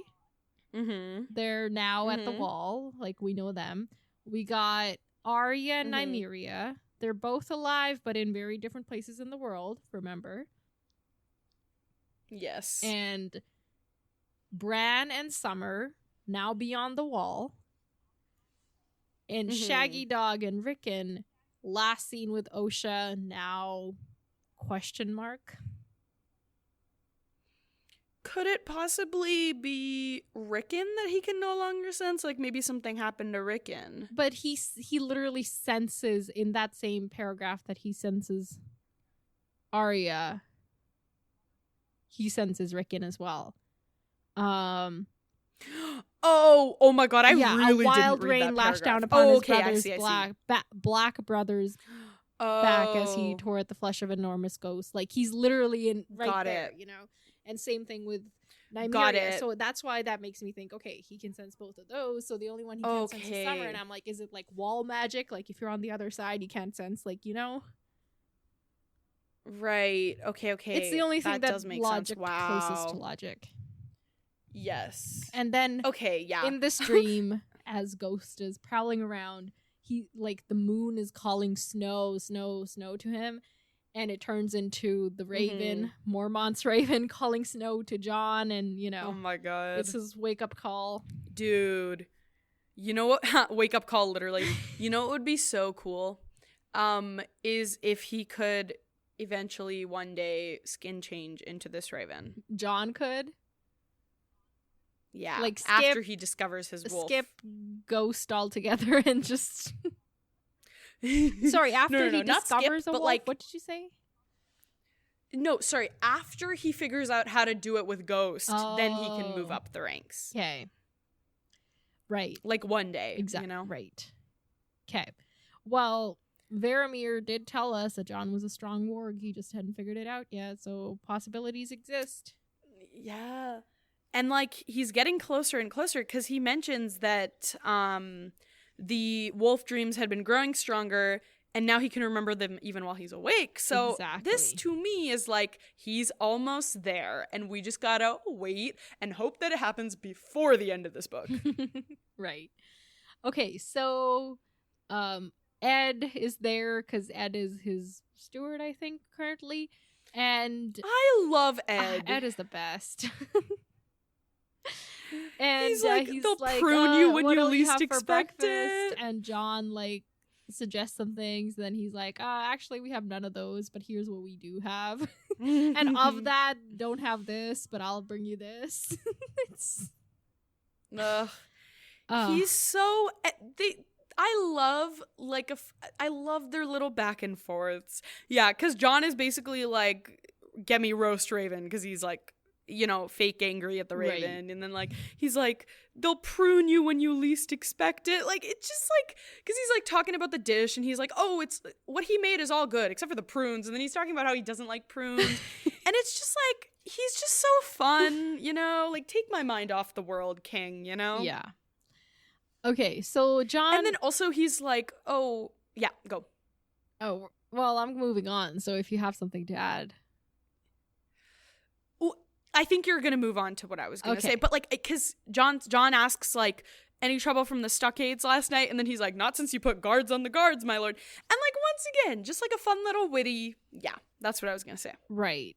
So. Guards on the guards. There's free folk. There's, like, so many that Stannis captured. They're kind of, like, penned, I think, like, on the other side of the wall, just like penned up. Like, what are we doing here, people? Like, yeah, because they haven't figured out a strategy, I guess. But it's not good. But yeah, and they're literally like, yeah, like they're literally mad. Like both Stannis kind of like is like, oh my god, like. Or like I think Jon in his head or something, like they're talking about how like people are coming back to seek. Right, because like a bunch of people ran off when Stannis attacked, but now they're making their way back to the wall again because there's like literally nowhere else to go. Yeah, but then they're kind of like talking about it like, they left and see they couldn't find anything. And it's like, well, you literally have them chained up. Like, I'm sorry for them. I'm sorry that they didn't want to stay for your lovely hospitality. Like, you know? Exactly. They knew you weren't going to treat them well and you proved them right, you know? Like, you don't get to try and, like, be on your high horse about that, you know? Yeah. Agree. Okay. So that all is happening, but then also Jon... Ed talks about how there was one woman who showed up and how her baby had died, so they burned the body. And Jon's like, yeah, burning dead children doesn't bother me anymore. It's the alive ones that I'm worried about. And it's because Maester Aemon overheard Stannis' people talking about how they're going to burn the father and the son, and like the father being Mance and the son being Mance's son. So this gives us like context for why Jon did the baby switcheroo thing, you know? Yes. And I mean, we knew, but like this is before that time, so I don't know. It's weird being. Yeah, and we didn't know like the two kings to wake the dragon thing, right? Like, you know, like there's actually talk about it. It wasn't just paranoia, like, yeah. And yes, and also like specifically because before I thought it was just like, because before when they were like, oh yeah, we could get Edric or get the boy, whatever, I thought, so I was like, oh, you can just have like one king to, or one king to like wake the dragon, whatever. Mm-hmm. But here it's like 2 kings to wake the dragon. Like, I don't know if that's just like they also want to get both out in one take so that there's no one like challenging the throne or anything. Right. But really you only need one. Like, I don't know, you know? Yeah, it's not clear. It's not even clear who said it, but it's one of the Queen's men. Yeah. And okay, so Jon thinks about his wolf dreams growing stronger, but he's like, you know what? He's like coming to accept them. I think he did accept that he can see through ghost eyes when he was beyond the wall. Remember, he saw that whole thing. But right. Like, he's like, oh yeah, those dreams are probably true, and if that's so, it tells me that Summer and Shaggy Dog are alive, even if my brothers aren't, because one of them saved my life. And he's like, it was Summer. So he had that encounter, but he still doesn't know that the encounter was not just with Summer, it was also with Bran and all of that. And that Bran and Rickon are alive. Oh my god. Okay, I have a question. Yeah. So I guess he's making the same assumption with Arya then? Like, he's just assuming that her wolf is alive, but that she's not? Right. Or he hasn't even thought about Arya. I think like, he way. Probably would have even also heard about how, like, her wolf got, like, ran off in the Riverlands, or, you know, like... Right. Like, the fact that they were separated. He probably heard about that. I don't know if we definitely know if he heard about it, but, like, I can totally understand him hearing about it, you know? And so he's like, well, they were never together, so it's not indicative of anything. Right. He's being very evidence-based. Yeah. He doesn't think about Arya, like, in terms of, like, being dead or alive. He does think about Sansa, because later on he's like, she's the rightful heir, and all of that. Yes. So I wonder if it's like, it hurts too much, I can't think about her, or like, I don't know what the... Oh my god.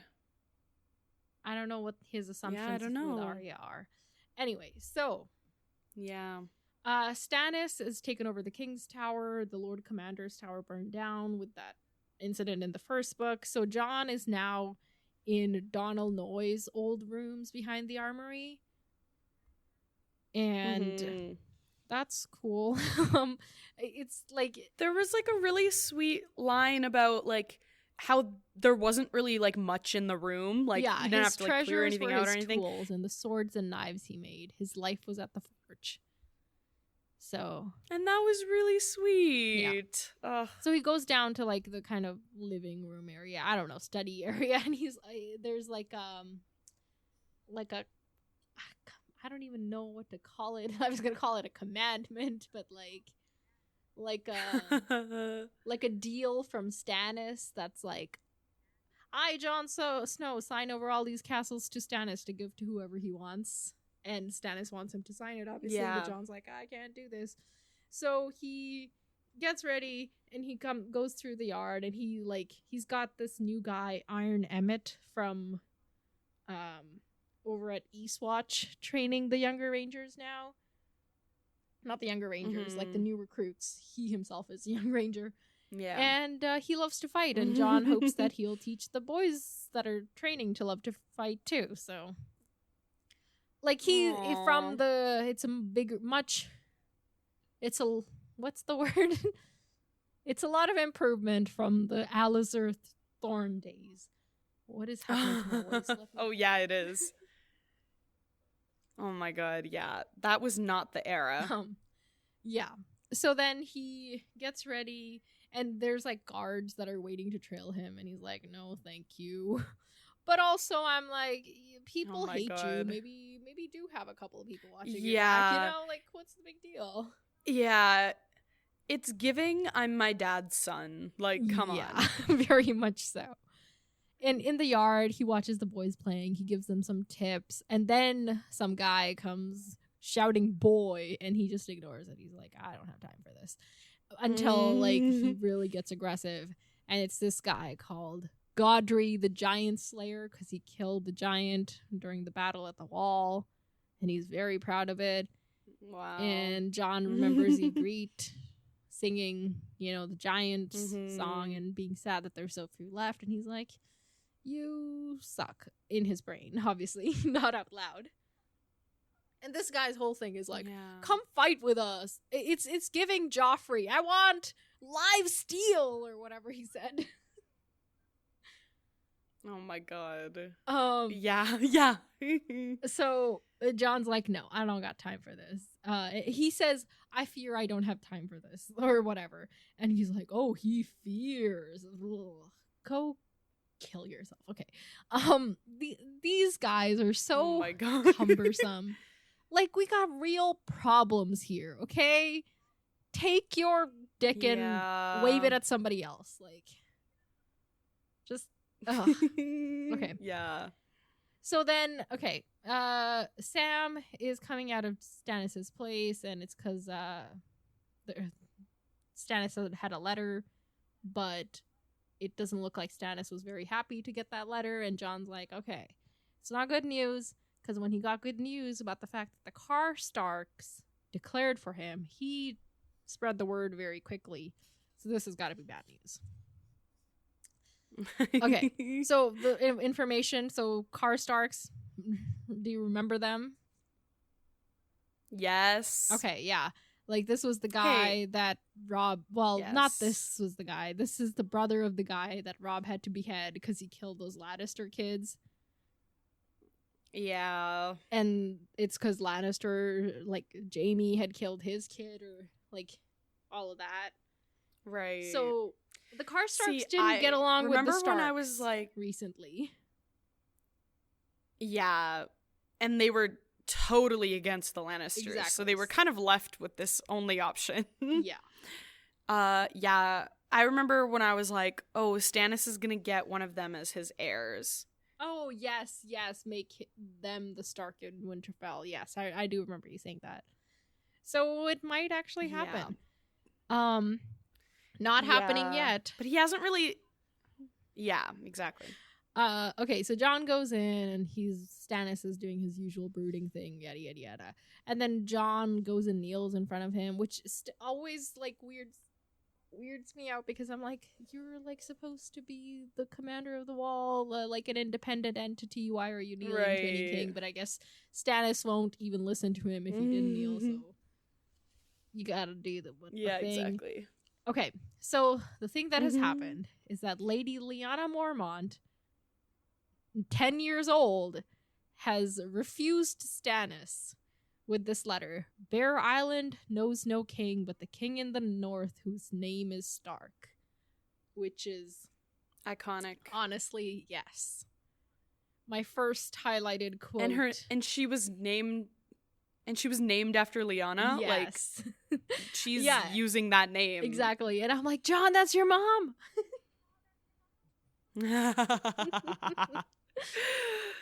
Jon, that's your mom.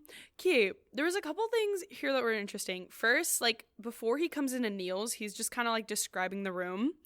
And there's a lot of interesting, like, Melisandre Ygritte stuff going on in this chapter, which was interesting, because he's like, she was kissed by fire. The Red Priestess was fire. Yeah. And her hair was blood and flame.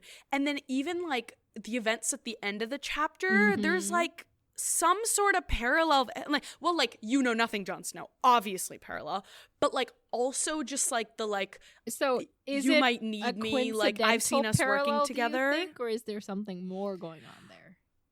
I don't know. I want to theorize something, but I don't, like, I want to theorize something because I feel like that would be so fun, but I don't even know what I could theorize because, like, what would possibly be logical? Like, well, Girly she was says she can above the wall. See the past and the future. Maybe she looked a little into Jon's dating history. I don't know.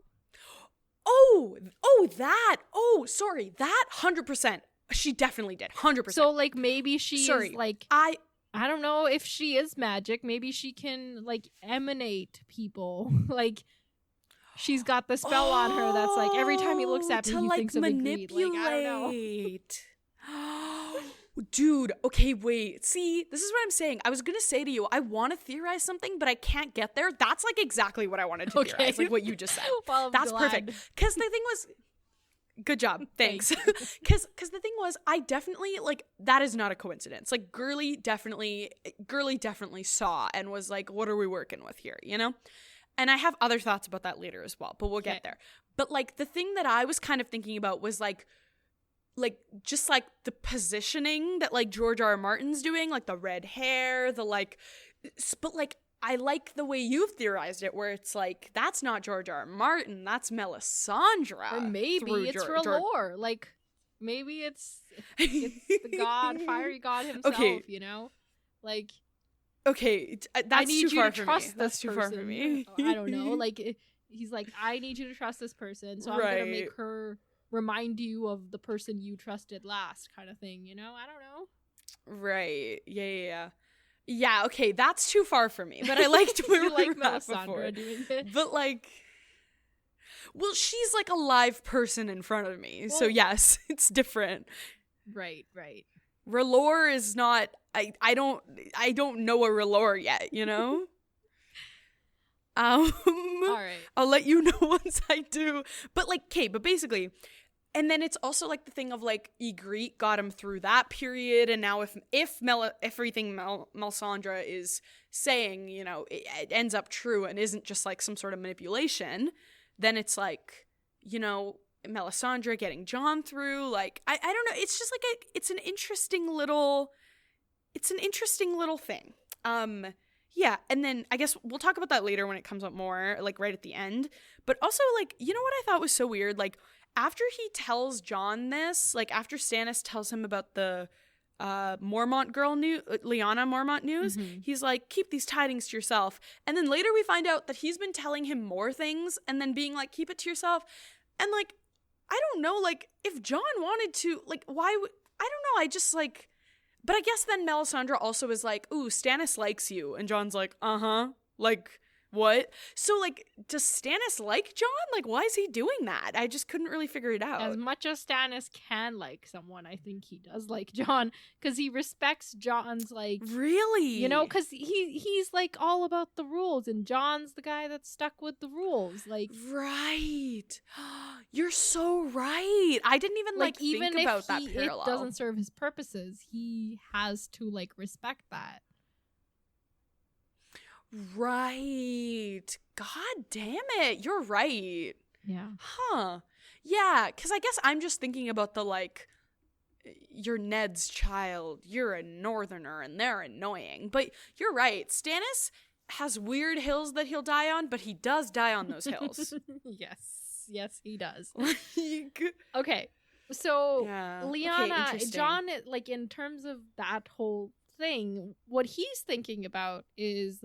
Okay, Lyanna is literally the baby in the family. There's at least, like, a couple of other people after Lady, like, Mage Mormont. What happened to them? Like, even if her eldest died, there's another one. Where's she at? And I think... Okay, I feel like... Are these the people that are, like, on their, like, side quest? I think so, yes. At least Lady Mage Mormont is. I forget if her, like her second daughter went with her or not, but okay. Yeah. Can we please get an update on that side quest? Like, they are wherever what was that area called? Howland Reed is. That's my theory. And like, where, that's like, because they were literally going to the marshlands. Is that the right? Yes. Yeah, something like that. But, like, I don't know. Like, can we please hear about them soon? Like, that would be nice. Yes, I would like that very much too.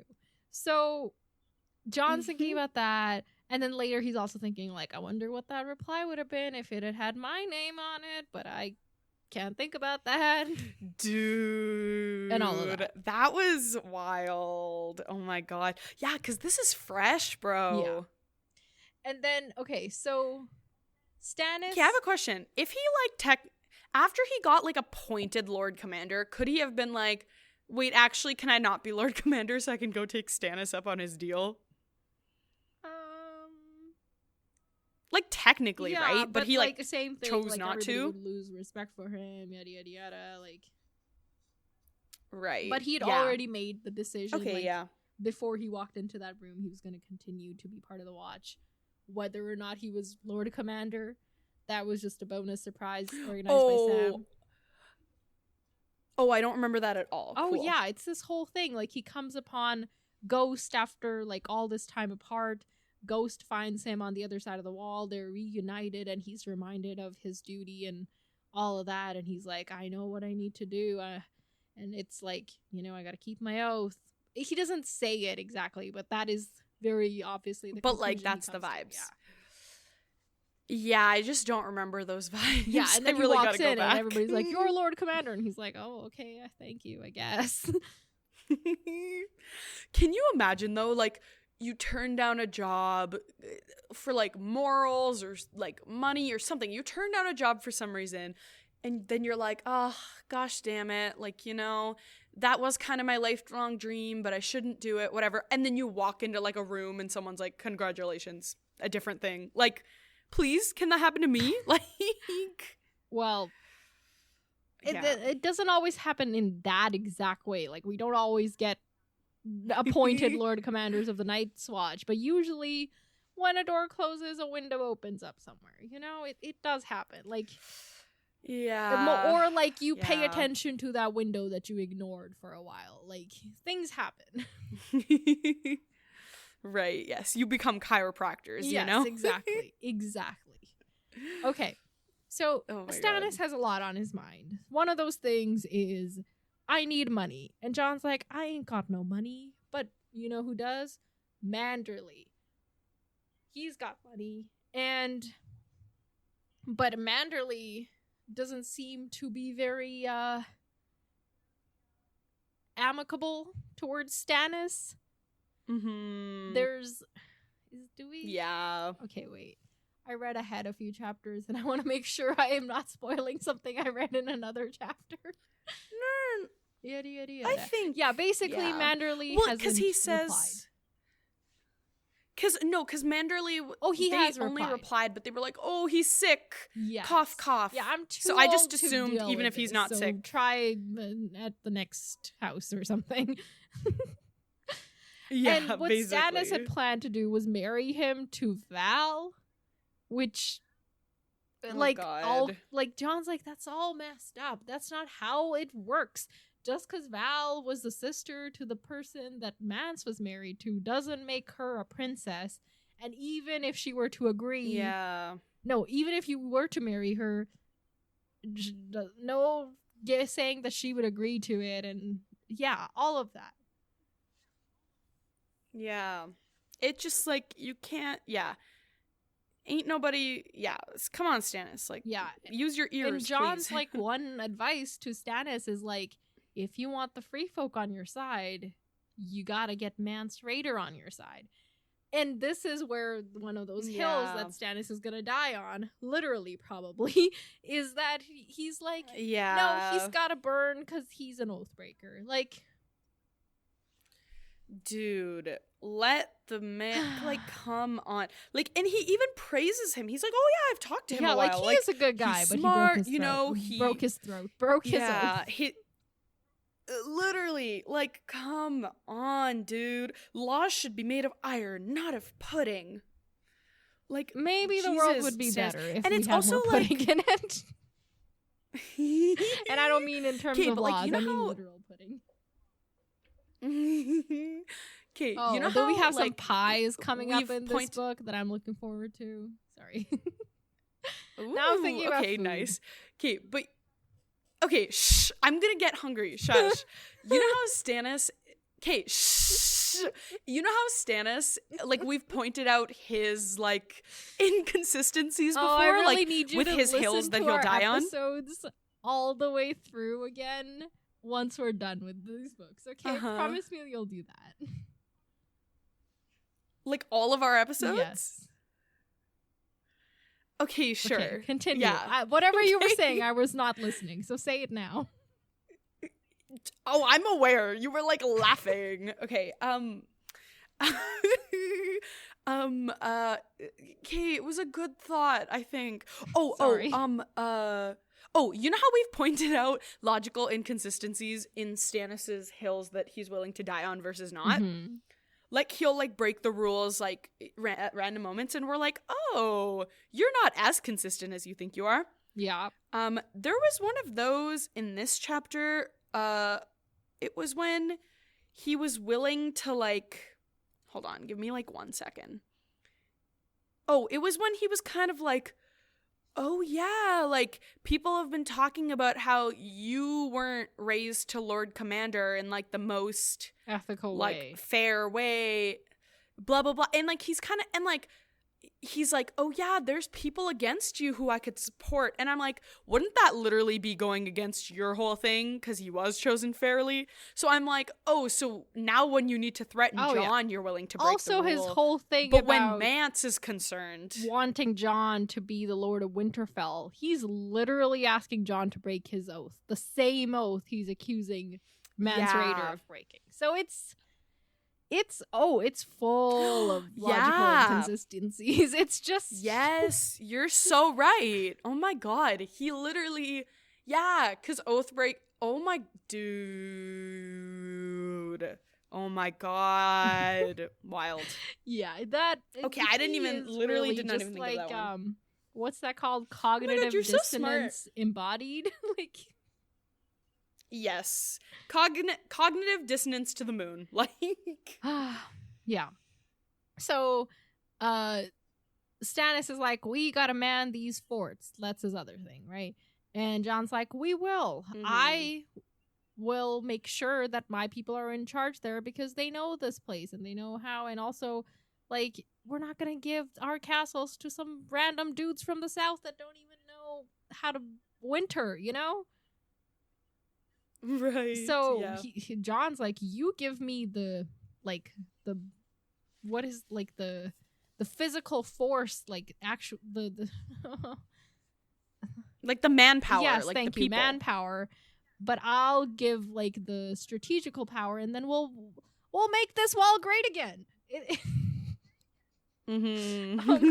Sorry, I can't. What is wrong with me?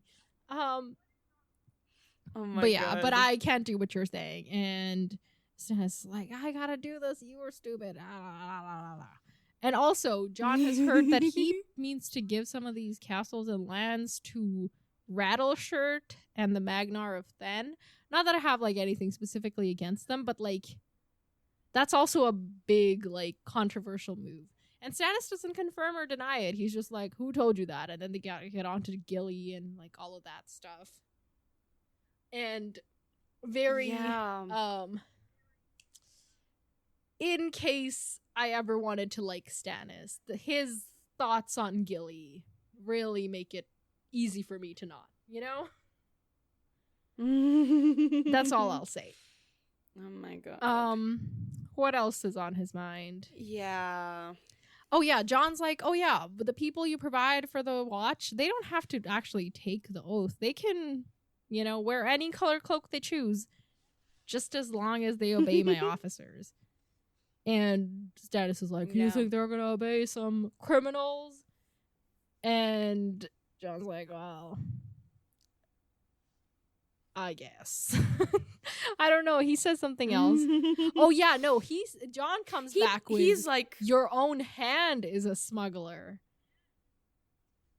And then Stannis has he lost his fingers, and that makes it even. Oh my God, dude. Yeah, where is...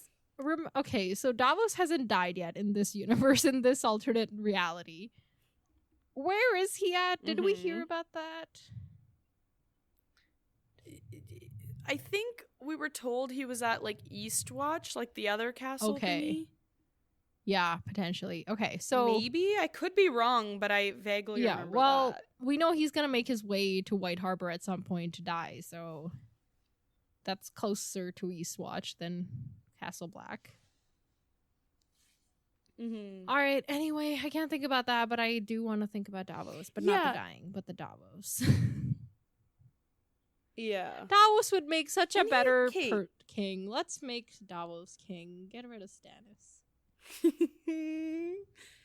Yeah, and like it also, not to like keep shitting on Stannis, but like, you're only Lord Commander by my sufferance. Like, dude, come on. You're telling me you would break the rules, Stannis?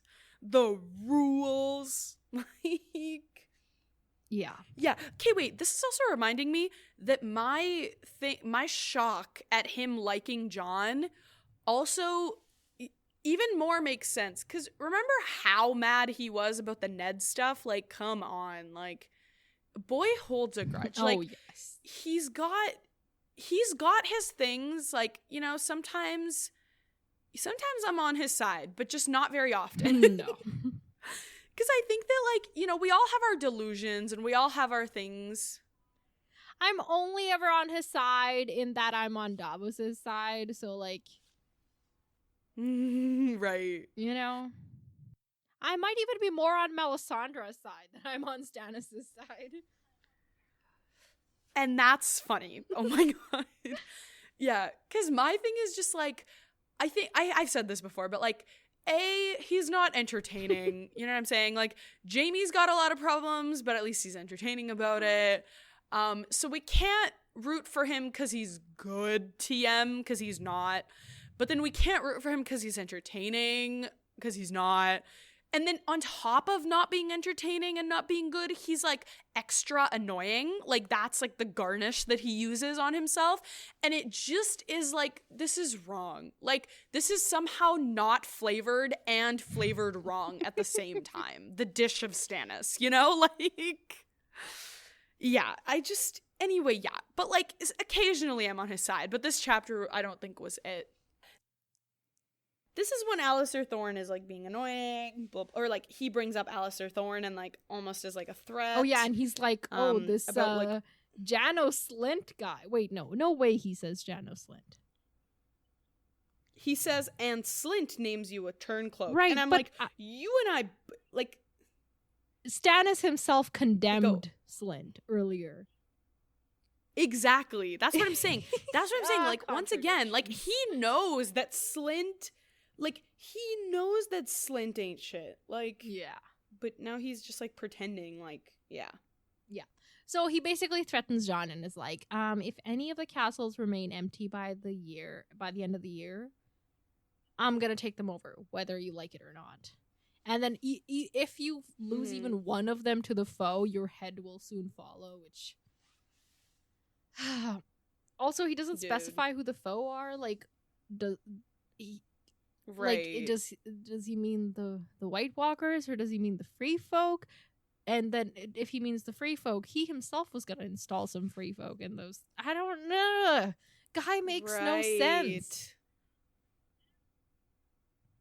Yeah. Right. Oh my god. So he tells Jon to get out, and Melisandre's like, let me walk you out. And she's, of course, like, I'm super warm. I don't need a jacket. And this is when she's like, oh, he likes you. And Jon's like, I can tell. He only threatened to behead me twice today. So. Oh my god. And then she says something that. She says, like. Yeah. Kind of shocked me, because she's like, you know, you might not be wrong about the Wildling King. I'm going to check in with the Lord of Light about him. So she's disagreeing with Stannis and his, like, hill he's gonna die on. Yeah, I actually kind of have a little bit of maybe not a theory, but, like, I have a question and then maybe a theory, maybe some thoughts. Okay, please go ahead. So at this point, what I'm getting from this chapter is he's hearing the rumors about the two kings thing, right? Mm-hmm. But he hasn't, like, decided to do anything about it yet, right? Like, Jon? Earlier he was like, oh, I hope that's just, yeah. Because earlier he was like, oh, I hope that's false. And then he moves on, you know? So he hasn't, like, made up his mind or anything. Because I was thinking, because I read the end of this chapter and I was like, is this Melisandre, like, trying to be like, I know what you're thinking, you know? But then I was like, but he hasn't made up his mind yet. So is she seeing into the future? But I don't think so. Well, she doesn't say anything about, like, the baby specifically. She says about Mance Rayder. Oh, I guess she says Wildling King. I mean, like, maybe she's implying, I'm not saying that she is, but I'm saying it's possible, right? Like, I was just thinking about it. Mm-hmm. And then, but then I just kind of landed on, like, even if she can read the flames, because I think what I landed on was, A, he hasn't decided to do anything about it yet, so she can't, like, she isn't, that isn't something that she knows to look for in the flames or something. Like, you know, like, that's not a problem yet in the mind. That's how I dealt with it. But then even if she does, like, she's looking at, like, his future intentions or something, if that's even possible. If she's thinking about the future, maybe, like, she's letting it happen because she's like, yeah, it's fine, we can just burn Mance. Maybe this is her way of, like, getting Jon on her side. Like, if she does know, I don't know. But those are kind of all my thoughts, I think. So, like, potentially she knows that Jon is thinking of secreting? Yes. Secreting? How would I say that? Like, smuggling this baby, like, away, and she is supportive of it. Yeah, basically. Okay. Either maybe she doesn't know, or maybe she knows, but she's like, it doesn't matter, so I'll let him get a win, so then, like, you know? Right. Or like, she's being supportive to get him on her side as she's trying to sort of be like, remember, you're gonna need me soon. So, like, I feel like it could be any number of things, but now I'm starting to think that maybe it's possible that she did know as it was happening. But because I think that's also me wanting to be delusional, because if she didn't know, then maybe the consequences of it for him could be bad, right? Like, if he's doing more things to anger Melisandre and Stannis, and he's already not, like, giving up the castle, not becoming king in the north, etc., or like, Lord of Winterfell, etc., So I think I'm just trying to, like, find ways that his actions don't have bad results for him. Right. I think, because he got enough enemies, you know what I'm saying? Mm-hmm. Like, okay, I want to talk about this flame talk. So she's like, I'm gonna talk to the fire, and through that I can speak to kings long dead and children not yet born, and watch the years and seasons flicker past until the end of days. And Jon's like, your fires are never wrong, though? And she's like, nope, though we are mortal and sometimes make mistakes. So this is interesting. This is kind of like one of those, like, this is one of those religious arguments you hear all the time. Like, it's not, you know, God that's wrong. It's how you interpret God's will or whatever. I don't know. But wait, that was very loud, but I did not mean it to be that. I kind of like the admittance that she could, like, she does admit that she could be wrong, you know? And I like that. Well, she's done this before, right? She said, like, yeah, sometimes it's just been a while. It wrong. Yeah, but it is nice. It is nice. It's nice, like, sure, she's, like, really aggressive about R'hllor, and she's like, there's no fucking other way, you bitch. But at least she, like, doesn't also think that, like, she's all the shit in the world, you know? Or she's, like, the shit of the world, you know? Right, yeah. We like a humble servant of the Lord of Fire. I don't know.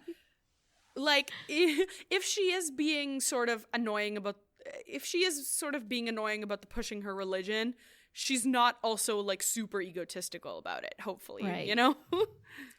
Okay. So then she's got some prophecies, dreams for Jon. She says, I've dreamed of your wall, Jon Snow. Great was the lore that raised it, and great the spells locked beneath it. We walk beneath one of the hinges of the world. This is my place as it is yours. So first, like, talking about the wall, she, like, feels, she can sense the magic in it, and we know the magic. Like, we're all aware of that. So that it's cool to, like, like, because usually we understand the magic in the northern gods terms, but this is, like, somebody of the Lord of Light doing it, you know? So it's cool to see that, you know, game recognized game, I don't know, but, like, like, she feels it too. Right. But then she gets, like, really serious, and she's like, soon enough you may have grave need of me. I have seen you in the storm, hard pressed with enemies on every side. You have so many enemies. And she offers to tell him their names, and Jon's like, I already know who they are. And she's like, no, you don't. It's not the foes who curse you to your face that you must fear, but those who smile when you are looking and sharpen their knives when you turn your back.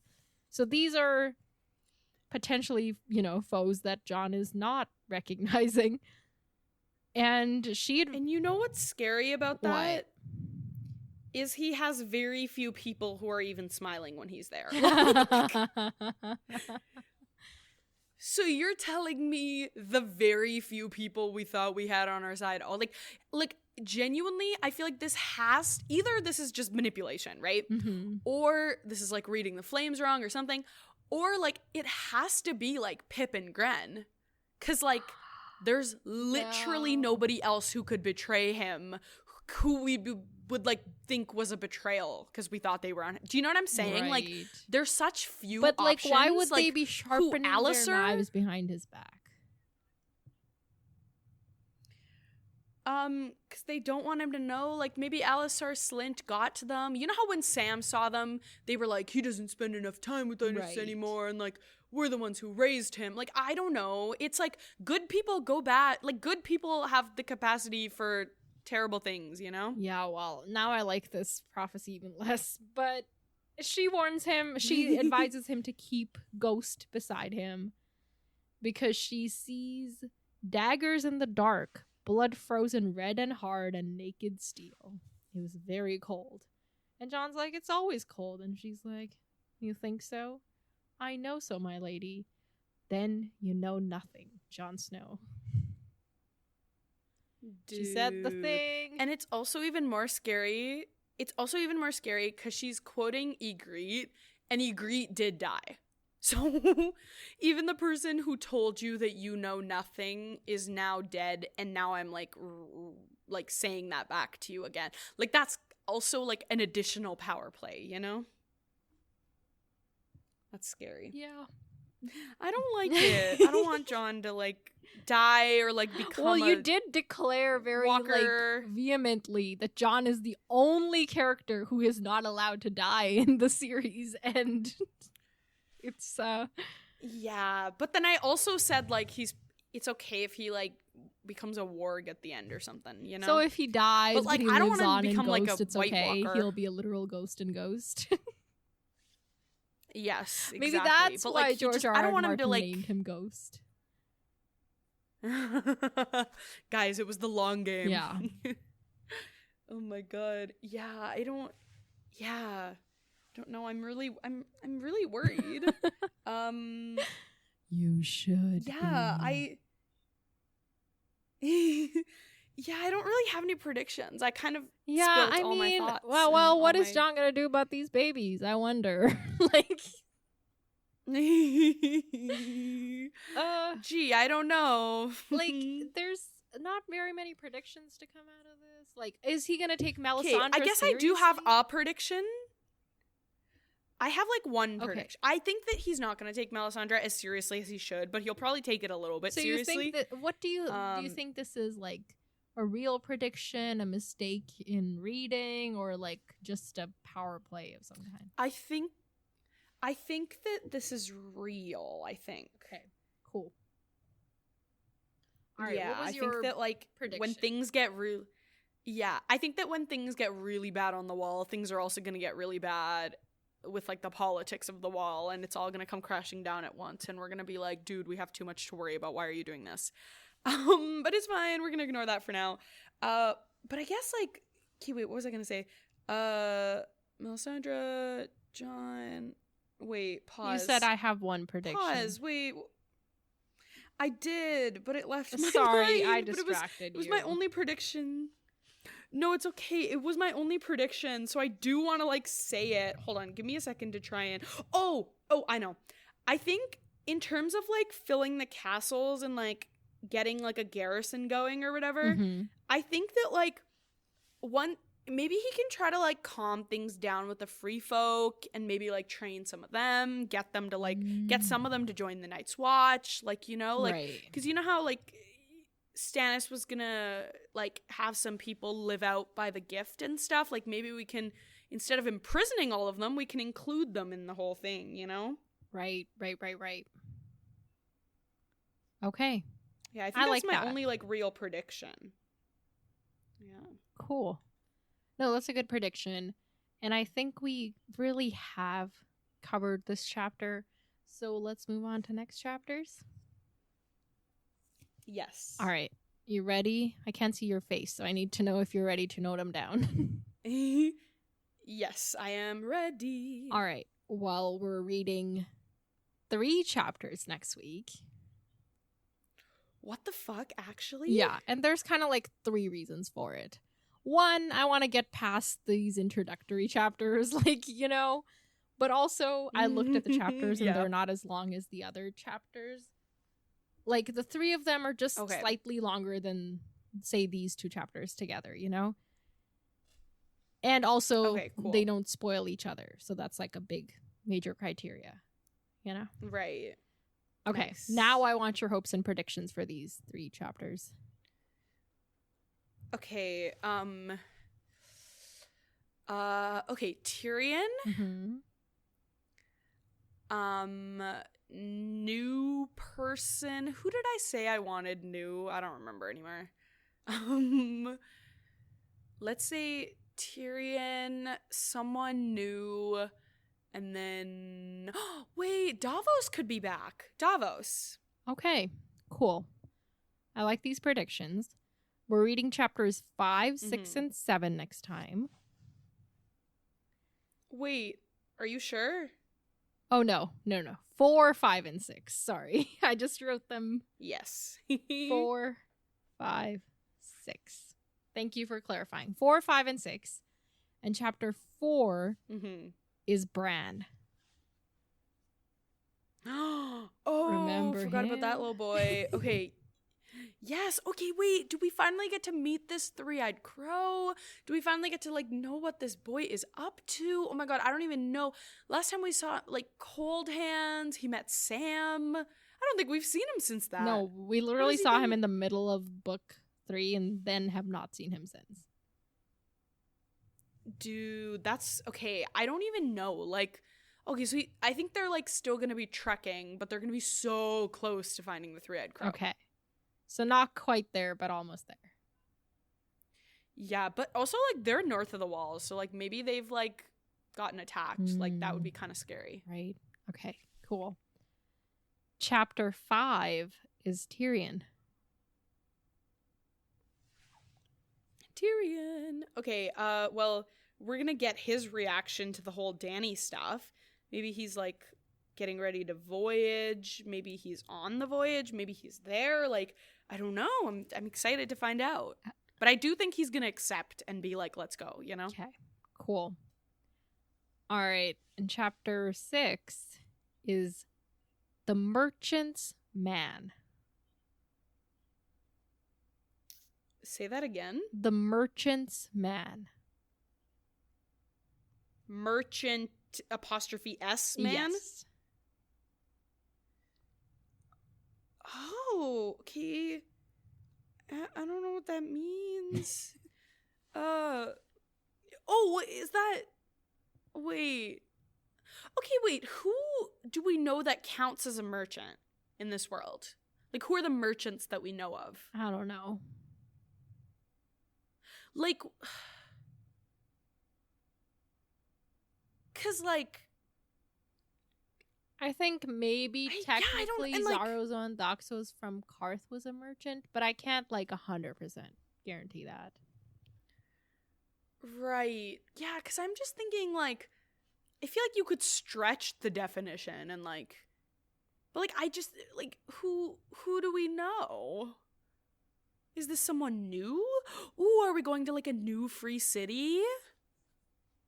Are we?